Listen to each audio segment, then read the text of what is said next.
I love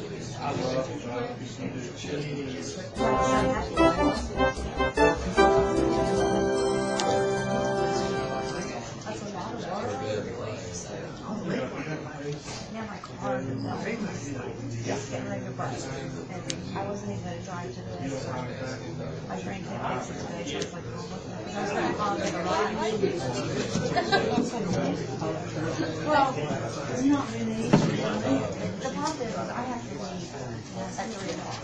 I have to be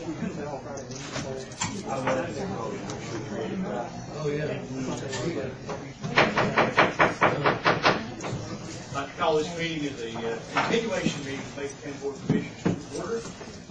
This is a work session just to sort of define what we're doing today. We've done this the last several years. We'll hope to accomplish several things. First of all, we've got the county manager to sort of do a review, state of the county presentation, if you would, which he will do. Then we will do a mid-year financial review. We're halfway through the year, or a little more, and sort of see where we are. Also, this is the time that we historically revisit. I know there's several items, I'm sure that the manager will bring this up, several items that we agreed to revisit mid-year, and that's where we are. So, reduction in salary for solid waste director is one thing we're going to review. But several things we may want to review because it's mid-year, and also it's a kickoff for the budget process. It's time for us to get some information from the county manager. We can discuss goals and expectations for 2016-17. That sounds like, the budget year 16-17. It sounds like a long time off, but it's July. So those are the things we hope to accomplish in the next 2 hours. And with that said, welcome. Glad you're here. And I will recognize our county manager to give us the year in review and state of the county, Mr. Manager. Thank you, Mr. Chairman, Board, and that is what we're here today to do. Just exactly what you said, and this presentation in particular will give us kind of a state of the county or where we stand right now in terms of what we have accomplished this fiscal year thus far, as well as what we intend on accomplishing as the year continues to progress. And if you'll bear with me, I'm going to try to do 2 things at once here. The current year's budget at $46,646,000 is representative of a lot of things, but most importantly, I think this budget represents fiscal responsibility, an excellence in service provision, a commitment to our community, and an investment in our future. In terms of fiscal responsibility, we maintain an A+ credit rating in fiscal year 15-16. For the first time since 2011, with this budget, we have established a contingency fund that is truly representative of revenues exceeding expenditures. And it's important to note that this was accomplished while remaining a revenue-neutral tax rate and only budgeting 3% growth in sales tax receipts. And if you'll recall, the North Carolina Association of County Commissioners in their Fearless Revenue Forecast for this fiscal year recommended budgeting higher than 3% on sales tax growth. If you look at some of our surrounding counties, the majority of those counties budgeted at least 7% in terms of growth in sales tax. So while we were able to establish this contingency that's truly representative of revenues exceeding expenditures, we were able to do this using a conservative budget approach. Our debt load continues to decline even as we take on additional capital projects. In 15-16, our total debt payments decreased by approximately $465,765. In this fiscal year, we've grown our fund balance by close to 7%. That gives us a high degree of financial security that's unmatched, as you will see, not only in this region, but it's unmatched across the state of North Carolina. We've been able to increase our service efficiency and effectiveness. The replacement of a 20-year-old phone system with a new state-of-the-art internet-based phone system allows both Macon County employees and the consumers seeking our services to reap the benefits of the latest advances in phone technology. This $72,000 expenditure is expected to pay for itself in less than a year as projection has shown, this new phone system will reduce phone-related operating costs by as much as $87,500 annually. Other capital projects, we had $80,000 that we put towards the upgrade of our countywide data storage network. Our old system had reached end-of-life capacity, and as our technology needs continue to grow, we continue to far outpace the capabilities of this system. With the implementation of the new SAN data storage system, we have saw a faster network connections, more secure data, and it has enabled us to store our data more efficiently. Aside from capital equipment purchases such as these, administrative decisions such as moving the Animal Control Department under the Macon County Public Health has resulted in increased efficiency and effectiveness. We have saw quicker response times, we have saw faster bite reporting, and a better communication between the Animal Control Department and the Health Department as these two particular departments rely on each other heavily to perform their day-to-day functions. Perhaps the most notable cost savings measure in fiscal year 15-16 comes with the revisions to the health insurance plan. And if you'll recall in this slide, although you may not be able to see the numbers on it, this slide was taken from the fiscal year 14-15 budget message. And at that time, we were discussing the fact that our health insurance fund had declined by approximately 70% since 2009. On average, we were having to take $800,000 out of this account's reserve fund each year to offset the expenditures as they exceeded the revenues and to make that balance. At the end of fiscal year 14-15, we had to hit that reserve fund for $1.3 million. And what this led to, this 70% decline in what culminated in fiscal year 14 and 15, led to that reserve fund being unable to sustain our health insurance through another year. We could no longer rely on it. Change was inevitable. And if we had not have made change, we would have saw our health insurance fund go bankrupt in 15-16. In addition, increasing rates, if we had remained on the current plan under the Affordable Care Act, we would see costs increase an additional $1 million on top of what they already were. With the recommendations from the Health Insurance Committee and the new plan in effect, looking at fiscal year 15-16 year-to-date where we are now, if you look back last year at this point, we were $464,000 in the hole with our health insurance fund. This year, we, for the first time in the past 6 years, are seeing a surplus in this account. We're $51,000 to the good, and with this 180-degree turnaround, at the end of this fiscal year, we fully expect to start rebuilding that health insurance reserve fund. And again, I want to compliment and commend the county employees for their work, the Health Insurance Committee. This is just an example of what can be done and the minds and the capabilities that we have here at Macon County with our employees. Derek, let me stop right there. We thank you for your leadership in that and that committee. This is no small matter, folks. Everybody needs to get this. Lose $460,000 versus gain. I'm not very good with numbers. It seemed like we were turning in the right direction. Yes, sir. I would agree. This is monumental. It's absolutely monumental. So thanks to you, thanks to the committee, thanks to the county employees, because we had to make some tough decisions about the plan, asking for slightly more contribution from the employees, not quite as rich a plan, several changes. I, for one, have not heard one complaint. I think everybody got it. I think everybody understood it. And what we were doing was not sustainable. What we were doing was, it worked for a season. But we're out of that season. And being in this business, it's a moving target. And Derek, I can't commend you enough. You've had a lot of really bold accomplishments, but this is the top 2 or 3. Well, I appreciate that, and I'll say again that it was, when you're talking about public service and what we do every day as public servants, and to see the county employees sit down on this committee and have these discussions, where they knew that we were going to have to drop our health insurance coverage, we were going to have to decrease our coverage level, but they were still willing to step up to the plate and have these difficult conversations and make these changes. And again, I'll definitely give all the credit to them on that. We've been committed to our community. In September of 2015, we saw the grand opening of the $3.5 million Parker Meadows Recreational Complex.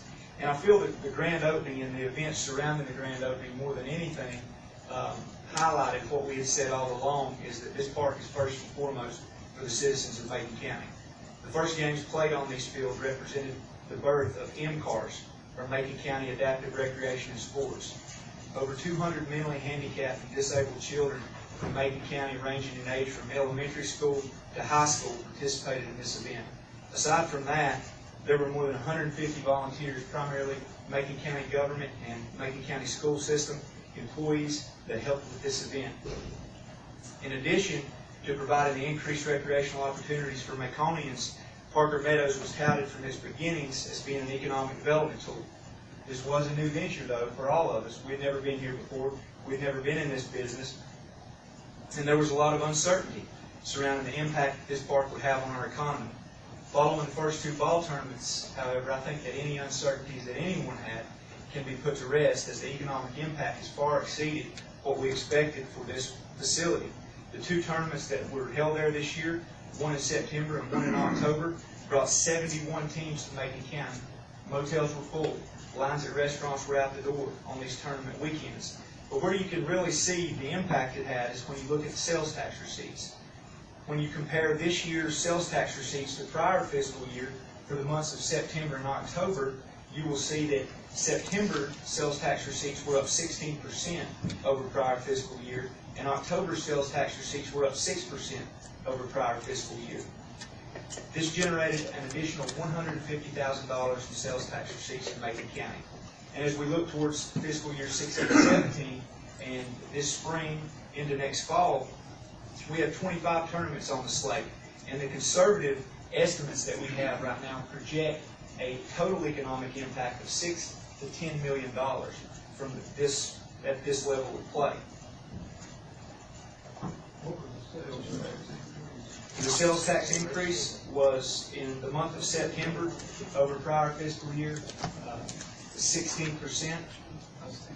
Did you say $150,000 in additional sales tax dollars for the month of October, for the months of September and October. And what's really telling there is what is the September one. October is typically a busy tourist month anyway, so what you see there is a huge increase, and there was nothing else that went on in September that became right. We've invested in our future. When you start talking about landfills, there's nothing about burying trash, as Chris will tell you, there's nothing about burying trash that's glamorous. You can try all you want to, but you just can't church it up. The bottom line, though, is you have to have somewhere to put it, and nobody's ever going to say anything about it until that somewhere is gone. And as we were looking at the situation and leading into the purchase of these two properties, our landfill was rapidly approaching maximum capacity. We had to make a decision regarding the future of trash disposal in Macon County. In March of 2015, the Board of Commissioners voted to purchase two properties that total 22 acres that adjoin our landfill, and you can see those properties here. Once the construction is complete, this will increase the life of our landfill by 40 years, as it will extend our capacity that we're capable of housing here over 300%. There were additional options that we discussed prior to purchasing this piece of property. One, purchasing one piece of property. The second option, aside from this one, was begin to ship our trash out of the county. When we started discussing those options, though, and looked at the numbers, projections pointed to the fact that either one of these options was going to increase the cost each year anywhere from $400,000 to $1 million. And again, that's annually. So the decision to purchase these two properties was the best decision. It will allow us to control our own destiny in terms of trash disposal in Macon County. And following the initial phase of construction, we remain confident that rates here will remain well below the levels had we chosen to go with another option. And something that I'd like to highlight, and I was speaking with Chris earlier here, it's so important when you talk about controlling your own destiny. Because when we talk about controlling our own destiny, if we started shipping, say we didn't do this and we said we're going to start shipping our trash to a regional landfill. Well, we have to remember that at regional landfills, we recently saw one close with the Palmetto landfill in South Carolina. And as these regulations, environmental regulations increase, and the pushback from the citizenry around these regional landfills continues to mount and mount, we'll see these regional landfills begin to close more and more each day. And it's not just like another one's going to pop up. And to put that in perspective, if you look at the last landfill permit that was issued to construct a new landfill, it's been over 20 years since one was issued in North Carolina. So, when these things close, right now, if we went, we could go to Ball Ground, Georgia. But what happens when Ball Ground, Georgia closes? Where do we go next? What happens when we're going all the way to Indiana? The further you go, the more expensive it is. And so that's why this was the best decision. And that's why I'd like for us to remember that becoming completely self-sustaining in terms of trash disposal, although it's not glamorous, this is one of the most important decisions that this board has made, as it will affect not only us, but many generations to come. Where are we at now in that process? Just going back real quick. Currently, all the permits have been secured. The contractors have been pre-qualified. We expect for the bids to come in February. We'll bring those to the Board of Commissioners in March. And with that being done, everything remaining on track and on time, construction on the landfill is expected to begin in late April of 2016. Glad to have Dr. Baldwin and Mr. Bell here with us today. And as of January 2016, all the renovations at the Highland School and Union Academy that were part of the $2.9 million QZAB loan have been completed. I don't think anyone sitting here would argue that's been out there that Union Academy was perhaps in one of the poorest condition academic facilities that we had in Macon County. Following the QZAB renovations, however, students at Union Academy will enjoy a newly renovated learning environment, and students at the Highland School will as well. But just to illustrate the impact that these had at Union Academy, I have some pictures here for you that Dr. Baldwin was kind enough to send to me, and we'll go over those right here now. Here's the workroom before the renovations. Here's the workroom after the renovations. Here's the hallway before the renovations. The hallway after the renovations. Nurse's office before. Nurse's office after. Bathroom before. Bathroom after.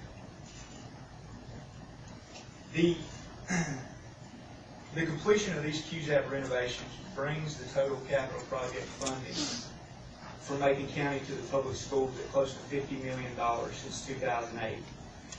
In addition, this year we increased the school system's capital outlay by $100,000 to give them much needed funds for addressing capital needs that arise during the fiscal year.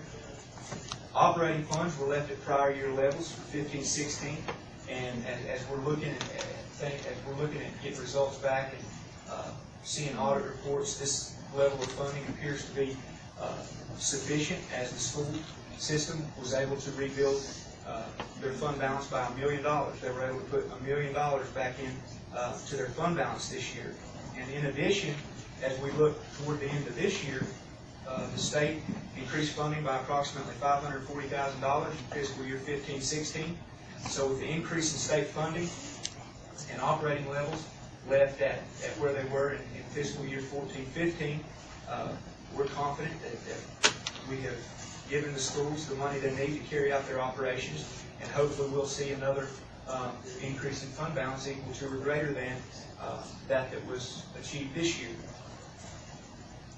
The recent decision by the Macon County Board of Commissioners to partner with the school system, with local businesses, with Southwestern Community Colleges in the Golden Leaf Grant Initiative also shows our commitment to invest in the future.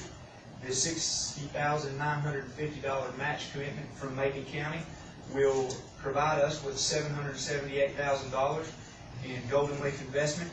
That will provide our students with the latest in STEM or science, technology, engineering, and math learning opportunities.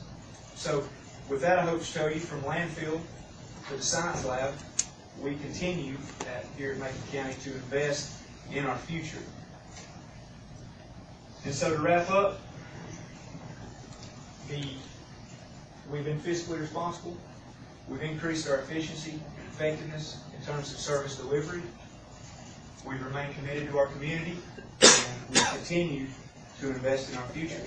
So when asked midway through fiscal year 15-16 what the state of the county is, I'll gladly report Macon County Board of Commissioners that the state of the county is strong. And with that being said, we did, as the chairman alluded to, have a few items that we were going to visit mid-year. The Cowee School and the Macon County Public Library being two of those. Mr. Bill, you're the liaison to each one of those. Do you have a report from them? Yes, sir. On the Macon County Library, we talked about, we would revisit about the computers. We asked at that time that Ms. Wallace see about some matching funds to help with those computers. And due to the friends of the library and others, they have worked very diligently to help secure some funds for those. And what I was surprised at, Board, is that during the winter time is apparently when, or what I've observed at the library, is when these computers are getting the most use. I mean, every time I've been out there, just, and of course you got to remember that these computers are 11 years old, and to replace the computers that we need to replace, there's 11 computers total, and we would ask that at the halfway point in the year that we go ahead and appropriate from contingency to the Macon County Library to replace these computers the amount of $17,500 to replace these aging, $17,600 for the replacement of 11 computers. And you can go into all the stuff. These are public access internet for the community. They have over 75,000 uses, and 87% say it's important to have these resources. Not everybody, you think everybody now has a laptop or something, but that's just not the case. A lot of people still use our public library. So, so they have made do for this many years with those computers, and it's time that I believe that we'll step up and make this request. They have come up with some funding and help with the cause. So, Mr. Chairman, that request is $17,600 for the replacement of those computers. And I put that in the form of a motion. We have a motion and a second, and just to recall, we did at budget time say we revisit several things we're doing this morning. The board sees fit.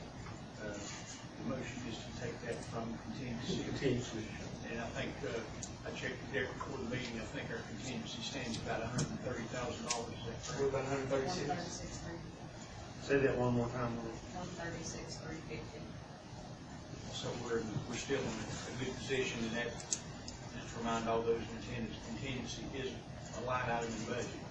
So it's not, that is not undesignated fund balance. Motion second, any discussion about the motion? Yes. I was just looking back to last year's budget. They asked for about, Commissioner Bill, they asked for about 50,000 more. We kept them flat. I think we have for the past 2 years. Are you expecting them to? I know that's what initiated this request to come up for us. Well, they did receive some grant. Right. No, I don't have a problem with this at all. I just asked them moving forward, or are they going to request more? anything for this coming year, which is. I don't. You may not know, but what's your. I do not know that. And I think it depends on what grants they look forward to. They come from the town of Franklin and from our grants that what we give them appropriations. Part of that 50 included this. I remember 17. specifically saying computers. and everything. Six. I'm trying to- Yes. I didn't know if she was gonna have some other operational needs. There's no doubt every time I'm out there. It's just, but this is strictly for the computers. As far as other operational needs, this is strictly for those computers. And I really did not get into that, Commissioner Tate. But the Friends, I can tell you the Friends, they raised $5,000 for purchase. So I do remember. this is for the tablets and so it's, but I cannot answer that specifically, I'm sorry. I guess what I'm thinking there, and I'm gonna be able to jump into something that clearly is that, not that I don't think we should, but I think we should, but I don't want them coming 3 months later, I guess, and saying, oh my gosh, we're only going to $200 survive, and we're just giving them 17. No, Does that make sense? Yeah. I don't think it's a I just want us to stop. I don't think it's And if I could, in looking at their audit results, from 14-15, they were able to build their fund balance. I can't remember right off the top of my head what it was. I know it was significant. That's good. Other discussion on the motion. And the motion is to mid-year allocate $17,600 designated for computers from contingency. Any other discussion? Hearing none, all in favor of the motion say aye. Aye. Opposed? That motion passes unanimously. The other item the manager mentioned was Cowboy School. We, just to remind everyone, we agreed to fund them part of what they had asked for. Asked them to go through half the year, see how it was going, then we would revisit funding the second half of the request, and that is where we are now. So Commissioner Beal is also the liaison to Cowboy School. What we did, just remind the board, we did appropriate $40,000 for the first 6 months. Out of that $40,000, they had $12,800 that they did not spend out of the $40,000 at the end of December. What they've asked from the board is to have that $12,800 reappropriated, and they have asked for additional $18,000 that will carry them through the end of the fiscal year. The good news is, Mr. Chairman, this continues to drop. If you remember, I think 3 years ago, Lord, we had to appropriate around $100,000 in the school. I think last year it dropped to 80. This year it's going to drop if we make this appropriation to around 62. So the people at the Heritage Center are doing a great job. You know, they will have a full festival there this year. This will be a full-blown festival at Galley Heritage Center. So to be able, and out of that $18,000, by the way, they have appropriated $3,000. Not been to the Heritage Center and see how they're spending their money. $3,000 of that money is for them to continue with innovations that they do through volunteers. This is mostly for materials or whatever. So, Mr. Chairman, what that would be was that the reappropriation of the $12,800 was not spent out of the original $40,000 that was appropriated at the December, and the new appropriation of $18,000. Now, Lori would have to explain how the $12,800, she cannot, once it ends at December 31st, Lori had to cut it off, right? No, it's budgeted, it can be spent until June 30th. Okay. Yeah, you don't really have to reappropriate don't- that money. So you just have, If you just want to give them more, you have to, just leave that alone. yeah.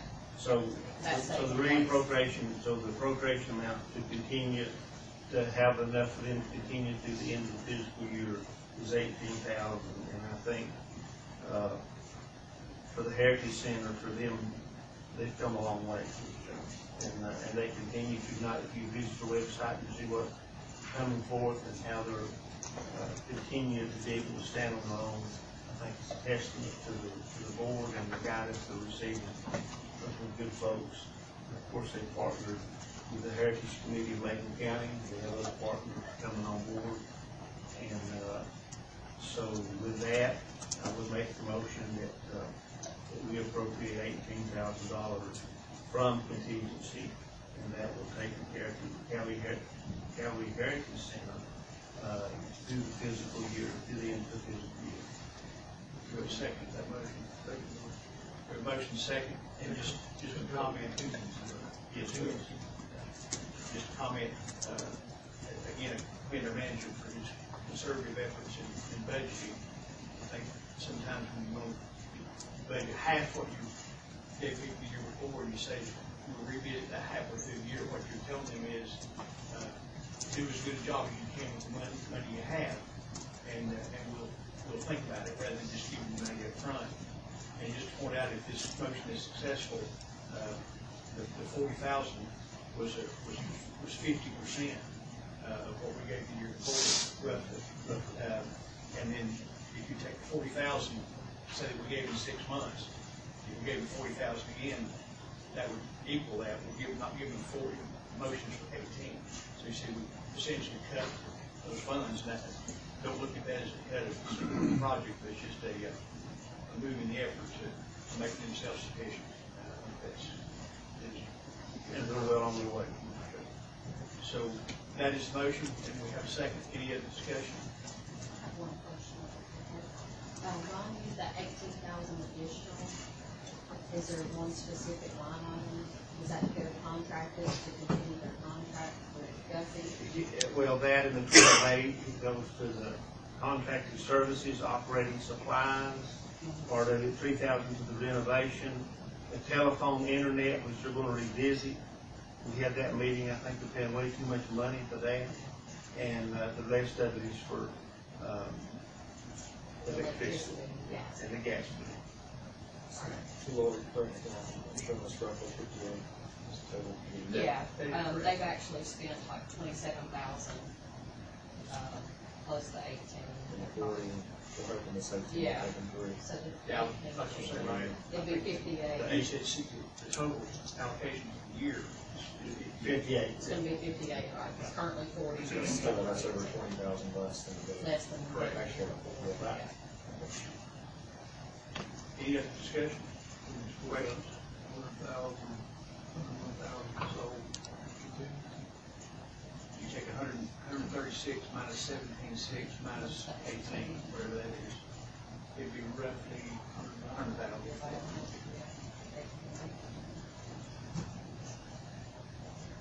Other discussion? And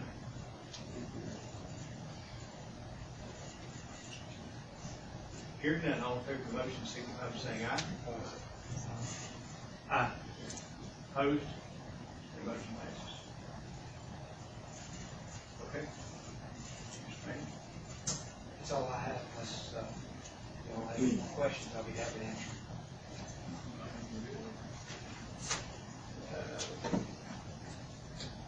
Lori, mid-year financial review.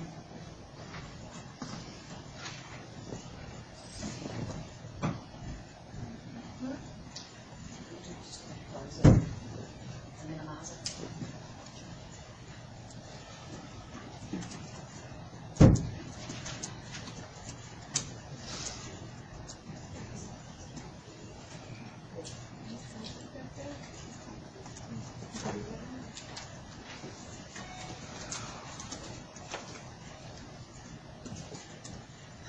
Good afternoon.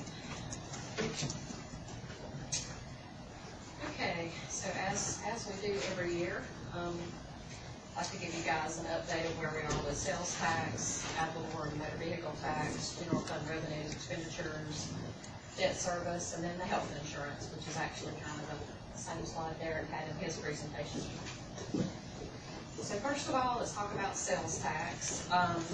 So as you can see, the first two bars represent last fiscal year. We were at 36% 37.4% of budget at this time. This year, we're at 37.3% of budget, so we're right on target, year to year. And this, of course, sales tax has such a big lag. This represents July, August, September, and October retail sales. So we're only 4 months in, because the October retail sales, we just got that money like a week or so ago. So if you look at just pulling out the actual revenues, the first 4 months of last year, we were at 2.9 million. The first 4 months of this year, we're at 3.1. So far, we're 7.65% over prior year, which of course is a good thing. But you know me, I'm conservative, so I don't get excited too much yet, because we're only 4 months in, only a third of the way. But just to point out, from fiscal year 14 to 15, we did realize 6.4% growth for that whole year. So, and of course, in our current budget, we budgeted 3% growth. But, just say if our pattern continues and we do realize that 6% growth, we gain about $82,000 for 1%. So we would gain about an additional $246,000 in revenue if we wound up at about 6% at year end versus the 3% we budgeted. And again, sales tax is a moving target. And a lot of times, bad weather conditions, grocery store seems to spike a little, but then, you have people snowed in and they're not getting out there spending those dollars, so. Well, can I ask you a question? Sure. The majority of this will be going to Washington in 2 or 3 weeks, and we're going to have some major discussions about point of sale. We don't know how much that's costing us locally, but we're going to have, that's going to be one of the major topics with the chairman and take myself. And Mr. Shields, but point of sale, we don't know. But in Raleigh, they estimated it in just North Carolina at billions of dollars. This was the biggest year ever for computer sales. We have no way to track that. We know that, locally we don't have no way to track that, but we know that it's really a huge, huge thing. What, if I understood them right, they said in most counties that you count at least 2.5% to 3% more to your sales tax revenue. You have point of sales. So if we had that number added on to this, it would be so that shows you how important that number really is. And of course, now that's not a decision certainly this board can make, but that's a decision we can certainly speak to. Point of sale is a huge group, and I don't know. Of course, that's. Are they looking at changing particular articles? I think like articles 39 and 42 are currently point of sale, and I think 40's per capita. What they're really looking at, trying to make it uniform, I think, across the board, or whether it be when you do order something, that it's in North Carolina, it's shipping to North Carolina. Right. What they're doing through other states, where they'll have steps. Oh, okay. And that's, so they figure the ways to do that, so. Yeah. But if we had that other, you make that 9.65. Oh, yeah. So 1% gained by 82,000, so that Big may deal. quickly be a big deal for us. Anyway, that discussion, if anything you can add to that discussion, give us, to take with us, the chairman would love to have it. He wants to speak to it. We're meeting with our delegation about that, about field money, which Ronnie will tell you probably our delegation from Macon County, as well as some folks in our region, probably single-handedly started the ball rolling to get that field money reinstated. We were going to lose $300,000, $400,000 It's like 330,000. here. And Congressman Meadows put together a coalition of Congressman March and Speaker's office, and they stopped it. It's still just hanging on the Yeah. farm bill, but it's still just, and Senator Byrd has been implemented on it too. I mean, that's just straight up. And just Again, that's as this is off the subject, but anybody that has federal issues, we already do have face-to-face meetings set up specific times with Senator Tillis, Senator Burr, and Congressman Miller. So we'll be with all three of them, have some one-on-one time, so. Any more comments versus no? No, that's a good trend. And again, commend you, our county manager, we talked about it. And if you look at it, the increases we're seeing in sales tax are in keeping with projections. However, we only budgeted 3% growth. That's a good thing. We're going to realize some additional fund balance because of that. So, that's a good thing. Okay, talk a little bit about property and motor vehicle taxes, which I know Richard's here and he'll talk about more in depth, but just to hit the high spot, last fiscal year at this time we were at 83.8% of budget. This year we're at 87.2%. So of course that's a positive thing. So I won't steal his thunder. General fund revenues, last fiscal year we're at 62%. This year we're at 65%. So as you can see, we were at 28.5 million last year. We're at 30.8 million this year, so up about 2.3 million. So that's a positive. Expenditures, we were at 42.3% last year this time, 44.2 this year. Now, as you see, of course, from this slide, expenditures are up 1.4 million, but remember from that previous slide, revenues were up 2.8 million. So when you look at that and compare revenues versus expenditures, last fiscal year at this time we were up about 9 million. This fiscal year is almost 10 million. So we're on the right track. We're on course with our revenues and expenditures. So no worries there. And a chart that I know you guys always like to see is our debt. So moving into 2017, the debt ticks up slightly. And that is due to the QZAP payment on Union and Highlands is due August 1st. It's $199,058. The growth there is $105,000. And what would be interesting if you know you can do it, go back up and put 2015 for 2013. Right. With that on there, then you see that. you really see that It's downward awesome. slope. Right. And as you can see, when we move into fiscal year 18, assuming we don't take on any more debt between now and then, we're going to have a decrease of $403,000 as we move into fiscal 18. And that's kind of the next biggest drop off, and of course year over year, you add a little more. Then our next huge drop off is moving into 2024, where it drops $461,000 from the prior. Then of course, keep in mind, I know there's a lot of, projects that have been talked about, things like that. So, if we can hold off on issuing debt, then of course those reductions year over year would compound, and build up to a nice capacity for we even, of course, we don't appropriate it elsewhere. So just keep that in mind. And do you guys have any questions about that?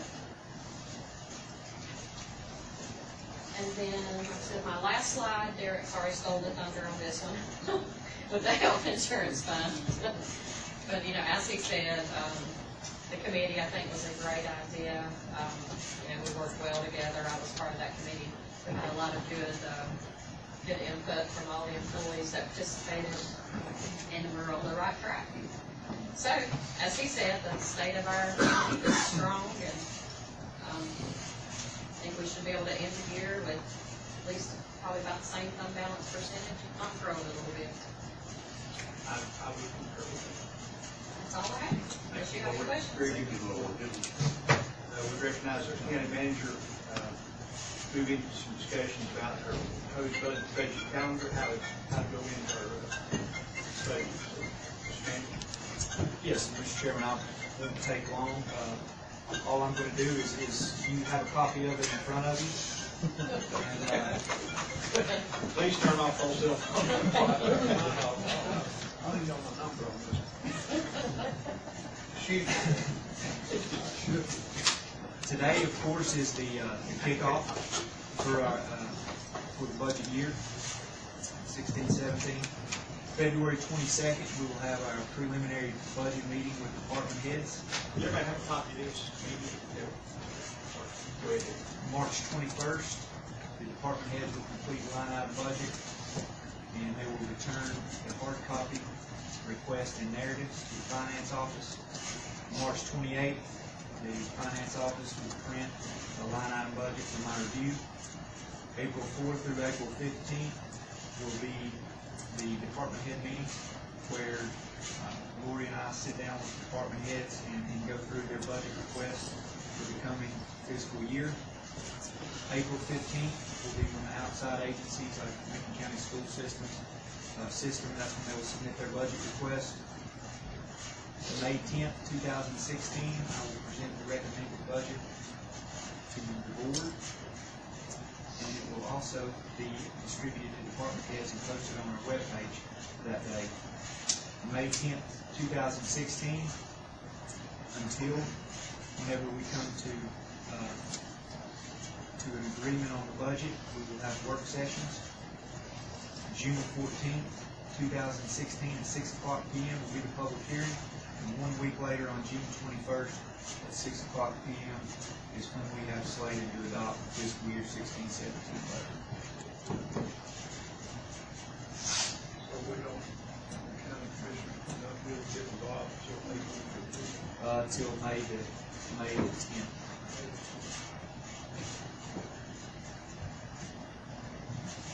On April 15th, That's whenever the outside agencies will submit their budgets.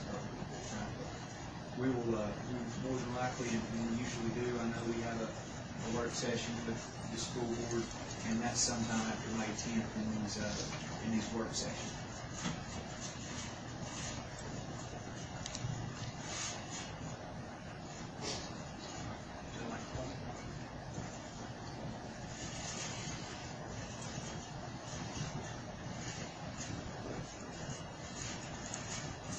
Is the only new department head change from last year to this year?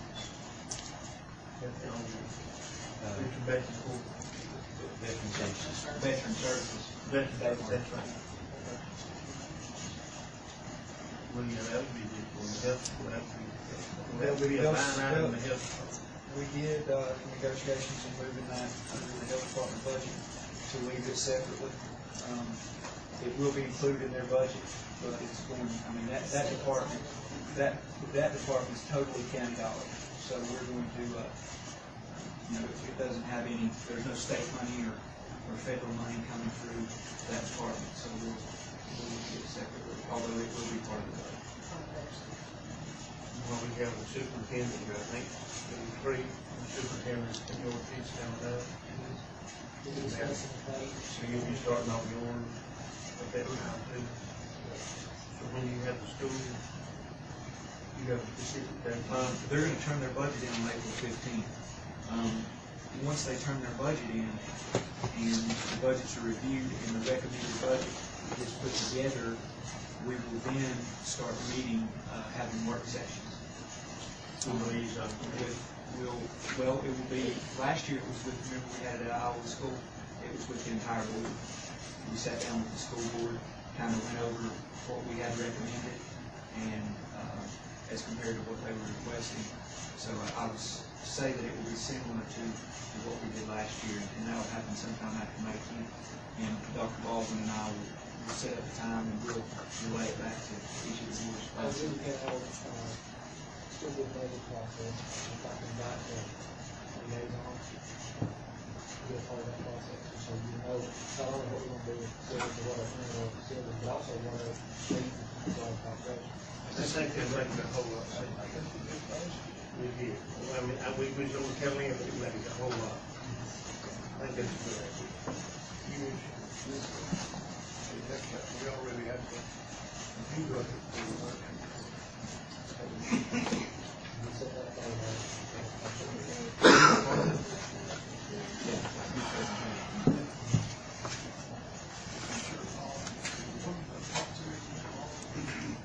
Top three DSS and Health Department, while that's 27% of the budget, in actuality, that only 3.7 of that 12.3 million is actual county dollars. So your top three departments, in order, public safety, that's about 25%, the schools, 21, county debt service, and then general government, that's 60 million, that's the county operation, your top three. Is that all on the calendar? Yes, you're good. All right, so we're moving to Richard. We did have some discussion about expected revenue growth. And Richard's going to talk about that. Well, Mr. Lockner. Good afternoon, Board.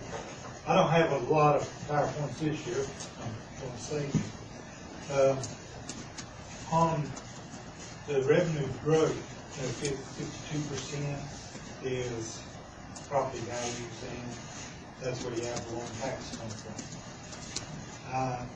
It's still not rosy out there. We're still recovering from the Great Recession. Values are increasing, but they're increasing at a slow to moderate rate. And not all properties increase at the same the rate. Highlands is still the most active. I was having lunch with the building department people today, and they had like 70 inspections up in the Highlands area that they needed this week. Well, you probably have the rest of the county to get to 70. That's where the building is. That's where the things are recovering. Land, which makes up a large part of our value, is still very low. The buyer's market, there's a lot of old subdivisions on the books that probably wouldn't be built today. So when you get in there, you have to buy 2 or 3 lots, and the lot values are going down. That's all the negative. The positive is we're still growing. We'll probably pick up maybe $100 million in value this year, 50 to 100 million, which depends on the tax rate. $200,000 in value, tax dollars. So since the sales are increasing and we're getting a little bit of growth, the next important thing is our collection rate. As we increase that brings in money that you can rely on. And through December, we was up 2.5% over last December on the collection rate. So we're ahead of last year of 2.5% right now. What's that in dollars? Well, 2.5% of the budget, $700,000, something like that. 2.5%, is that money gained or 98.5%? Well, we're about 80, I think it was 85 right now, and it's like 82.5 last time. Those close numbers. Well, the key part of that is, you're in the middle of a long race. You're 85 now, say, whatever the number is. We had like a 96.9% last year, right? 97. Well, it'd be great if we say we're going to have 99 this year. But that realistically, that's not going to happen. So we don't have enough programs in place to get there. Our goal is to go 97.5 to 98. You set a realistic goal, we'll work towards it. And I think we're going to do that because we're putting in some of the mechanism we need. We got a computer people coming up in a week to help with some reports and make things automated to make getting the information out, getting the forest collection, at a point where we can send letters easier, contact the banks, attach, garnish, and all that. Because that's how you move from a county with 96% to a county with a 99.9%. I've been here 30 years, and I can remember some of the first books. They used to be able to say, well, Mr. Bill, he's a good guy in that, don't take too hard on him. Well, that's not the case. And it's brought it out now where most of the people we don't know. You know, probably, being politicians, you probably know more than most people, but your limit is probably gonna be around 1,000 people, you know. So, we got 36,000 more that you don't know, we don't know. And we got to deal with them through, letters and phones and lawyers a lot of times. We're cleaning up a lot of the back, stuff that people just been living on our shoulders, not paying their taxes when we make them pay. We've had foreclosures this year on properties. So all that stuff is adding up to this tax percentage being stronger, and that's our goal for this year. And I know you just come through a rebound, but none of the people sitting behind that podium, except Mr. Bill, has been around when we did a 4-year rebound cycle. You don't get out of it. So it seems like, well, we just finished 2015. Well, 2019 rebound starts this fall because we got to be done in 2 years, and it takes 2 years to do it if you do it right. And that's the things what I told the commission back in 85 and 87. You want to do it right, you've got to give you time to do it. And I think it's been successful.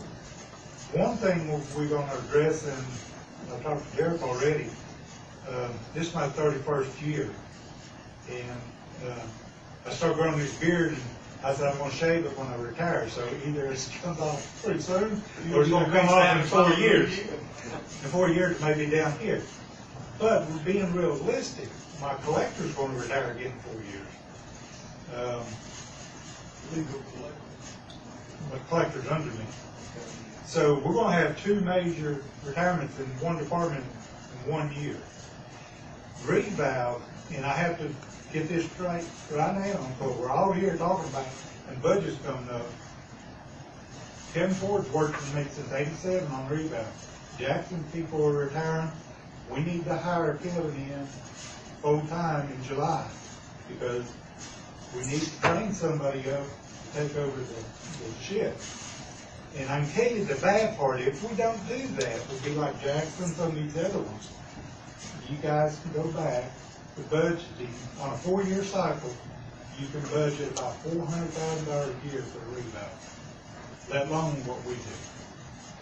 Because the law says we've got to put that in special fund. Either you have to show that you have the competent people. This all comes out of Mecklenburg County. If we don't have the competent people on staff trained to do the jobs, Department of Revenue is not going to just sign that paper when we send it in July.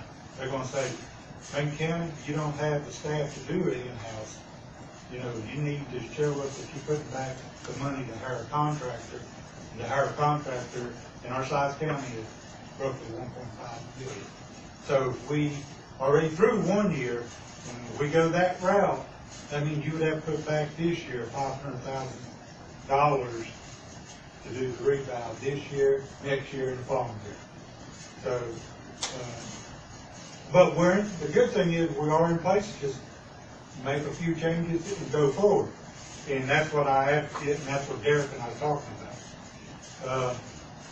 Next 3 years, the growth in ad valorem is going to be average, 50 to 100 million a year, and it probably won't get over that until we get the supply out of the stream and the demand picks up to the extent that people want to come here and develop. And that. There are a couple things transpiring on the economic part of it. You know, Ingalls is buying these shopping centers and going to build that. That creates some other problems. I'll give you an example. Ingalls bought that one shopping center for $3.7 million. The company that lost it to them owed $12.7 million on it. So, you see, that devalues a lot of property. Well, when Ingalls moves from Westgate, then you got a big shopping center there, and Kmart is teetering on Sears and Kmart. If something happens there nationally, you could have a whole shopping center over there, ain't you? See, all that affects your values in this whole area. See, if you got 2 or 3 shopping centers not operating at full capacity. That's what the commercial properties are. So you could actually see huge drops. We're gonna have 2 plants empty this year. So I can tell you what's gonna happen. You're gonna have these professionals flying in here from Chicago and everywhere else. They're gonna show you that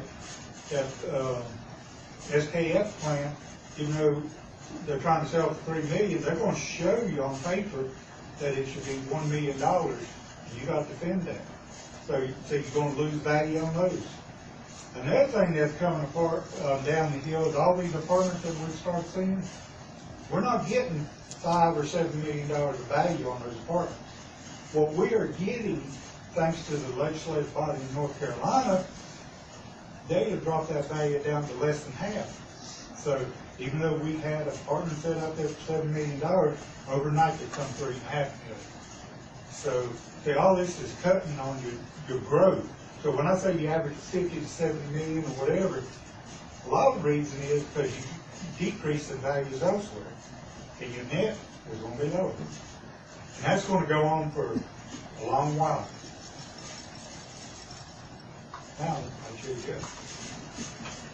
But I'm a realist. That's what you want to know what's really going on? That's what's really going on. Any questions?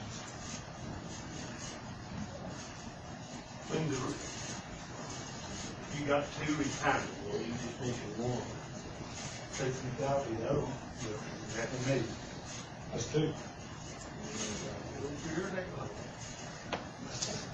So, I'm gonna have You got grandbabies this year, Kevin. so I got a reason to. I don't know. But you know, Jackson County's got a real mess. We heard that, right? Manager Manager. in Texas office in That's Texas, all, they're all leaving the same time. and they don't have anybody hired, and they'll be after Kevin. They're all leaving at the same time. And Kevin wants to work for us, this is his home. But, and that, basically what that plan is, he'll come in, it takes 2 years to train up to get the recertified, and then, you know, that 53,000 will go different routes. But we're in a good position, that's the key. We're planning ahead instead of over there, they knew this was coming, and they didn't plan. Now, Kevin's a subcontractor for a contractor now, Yeah. us and Jack. Well, see what happened on Kevin, we hired him and his dad back in '87, when I came in '85. But his dad did ours way back in '70. Kevin grew up here, went to high school here. So just, he and I are just friends, and he was in the business, and he moved off, I bring him back, moved off. Well, he lives here for the last 26 years, and I said, well, let's work with us in Jackson. So it was easy. He went here, went to Jackson. But now, Jackson and us, the 2 people involved, we're going to leave, and it's a bit more now for tax people, I'll tell you. In Hanover County, the administrator left 5 years ago, and now the second one that was raised up in the county retired, and they're spending big money to get people down there. And if you want to keep things growing and going forward, you have to have people. The problem is you're not having that many key people now because there's so many that got the retirement age that it becomes a bid war. But we got a person in the house, and it's going to be easy to maneuver through it. You know, Jackson's going to have a tougher time because their girl that was going to take over went to work for state. I mean, it's just where the economics are in this part of it right now. How's the computer system? I didn't bring up Andy back there. Our system is still the same old system. Mike will be in next week to do some programming. That's one thing we have to beef up our contract services, because when I bring in somebody to do these special things, we gotta pay them. However, that's cheaper than $2 million. Because if I had a new computer system, yearly fee just to be able to call the company and say, I got a problem, is $60,000. My system, I call Mike and he does a lot of extra for $28,000. So if I need any special programs on the new system, it's $60,000 plus $300 an hour. So I'm working on $28,000 and doing the program. That's how we keep this thing running. So it's still cheaper for us just to do it like it is. You can look at the state system that the county commissioner got involved with. Henderson has it, and I talked to the Mark over there, and he said he wished he had our system back any day. Ours is 25 years old, and this is a system that went along with the state that's less than 10 years old, and it cost them $1.5 million to put it in. So, you know, we can survive. They can't keep it running. Well, it don't work.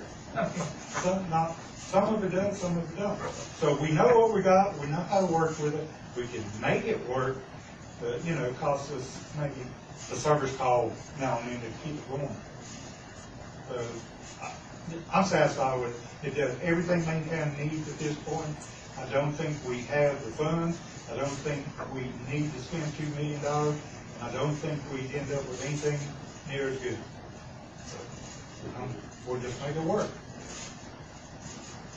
Board, appreciate all your support. Thank you, Richard. Jim Moore, we're right on time. Best manager, come forward and give us projected expenditures for 2016-17, and then we'll discussion, comments, and goals expectations from us. So, Mr. Manager. Thank you, Mr. Chairman, board.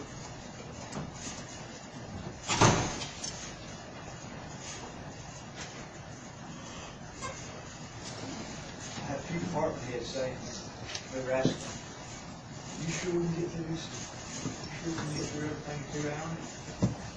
I told them like my grandfather told me, he said, my grandfather's a preacher, he said, I can get the fun of salvation in 5 minutes.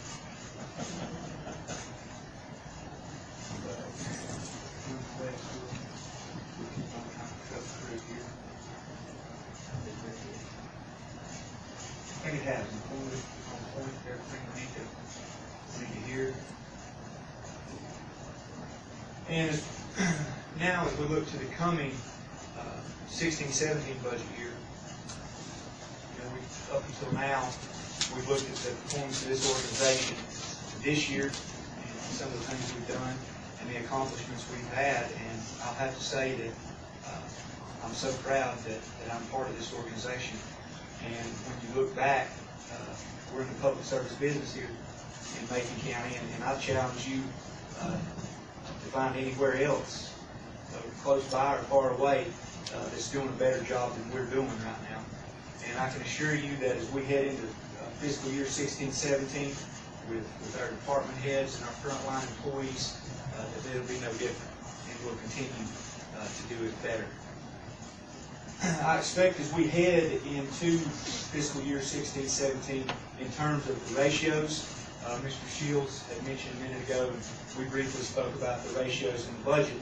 This year's fiscal year 15-16, and I expect heading into the next fiscal year, as we continue to keep providing services at that high level, I don't expect for these ratios to change much.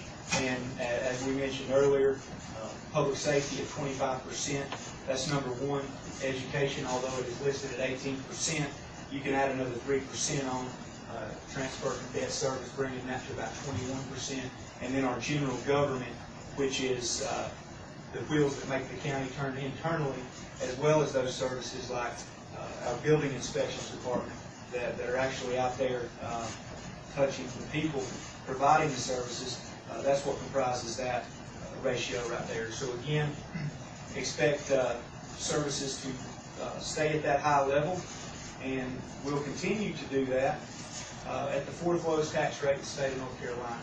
Even with the rebound, revenue neutral, our revenue neutral rate was above the .279 from the prior fiscal year, but at .349 or 34.9 cents per $100 of assessed value, As you can see here, I have two comparisons. One's the state of North Carolina. They're at 65.5 cents per $100 of assessed value, and our 7-county western region is at 43.1 cents per $100 of assessed value. So sitting there at right at 35 cents, we're providing these services. We're providing them at a high level, and we're providing them for the best bang for the buck of anywhere around. Yeah, before you move on, something we need to focus on, think about tax rates and where we compare and all that. The tailing slide there is Region A.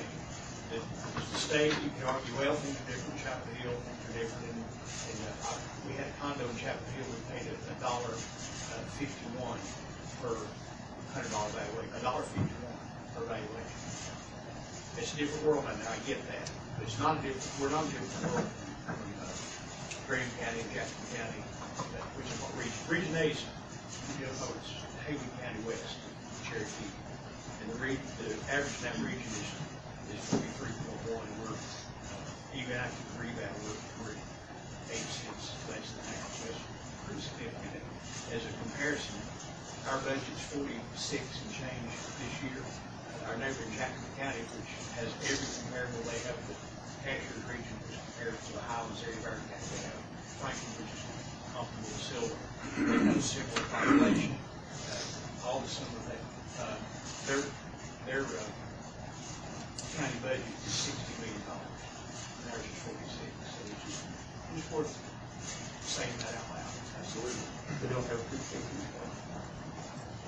And we have two K-12s, which are very expensive, and if it's possible, we're going to try to introduce legislation and send it in the House. Not able to happen in the short session. I talked to the next about that. Hopefully next year we'll get that done. This legislation can help make it. And as we do move forward into the next fiscal year, in terms of our operational expenses, should it be the pleasure of the board, I would strongly suggest that we take a look at employee compensation in the coming fiscal year. I've said it time and time again, I've said it today, and I'll continue to say it, and just like I know y'all feel the same way, the Macon County employees are the most valuable asset that this organization has. And just like we work to keep our buildings up to speed and make sure they're in good repair, work to be sure that we're in line with the latest advances in technology. I think it's just as important that we work to make sure that our employees are compensated appropriately. And what I put up here is a little timeline, a history. It begins with the Springstead study that began in May of 2012. And what this study comprised, we'll come back to that. So that was when Springstead gave us their recommendations. The following fiscal year, in fiscal year 13-14, we were able to implement options 1 and 2 of that Springstead pay study. Moving forward into fiscal year 14-15, as Richard has just got done mentioning with the revaluation, we were in some uncertain times. The theme of that budget message was the uncertainties that were surrounding the revaluation. We didn't know what was going to happen with the values. There was uncertainty again with our health insurance account. We had a failing account there that we knew we had to fix, and we were unsure the whole way through till the end, and we got the bids back from the insurance providers what the cost of that was going to be.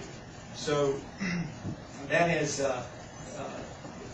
fiscal year 14-15 resulted in our inability to have these discussions regarding compensation.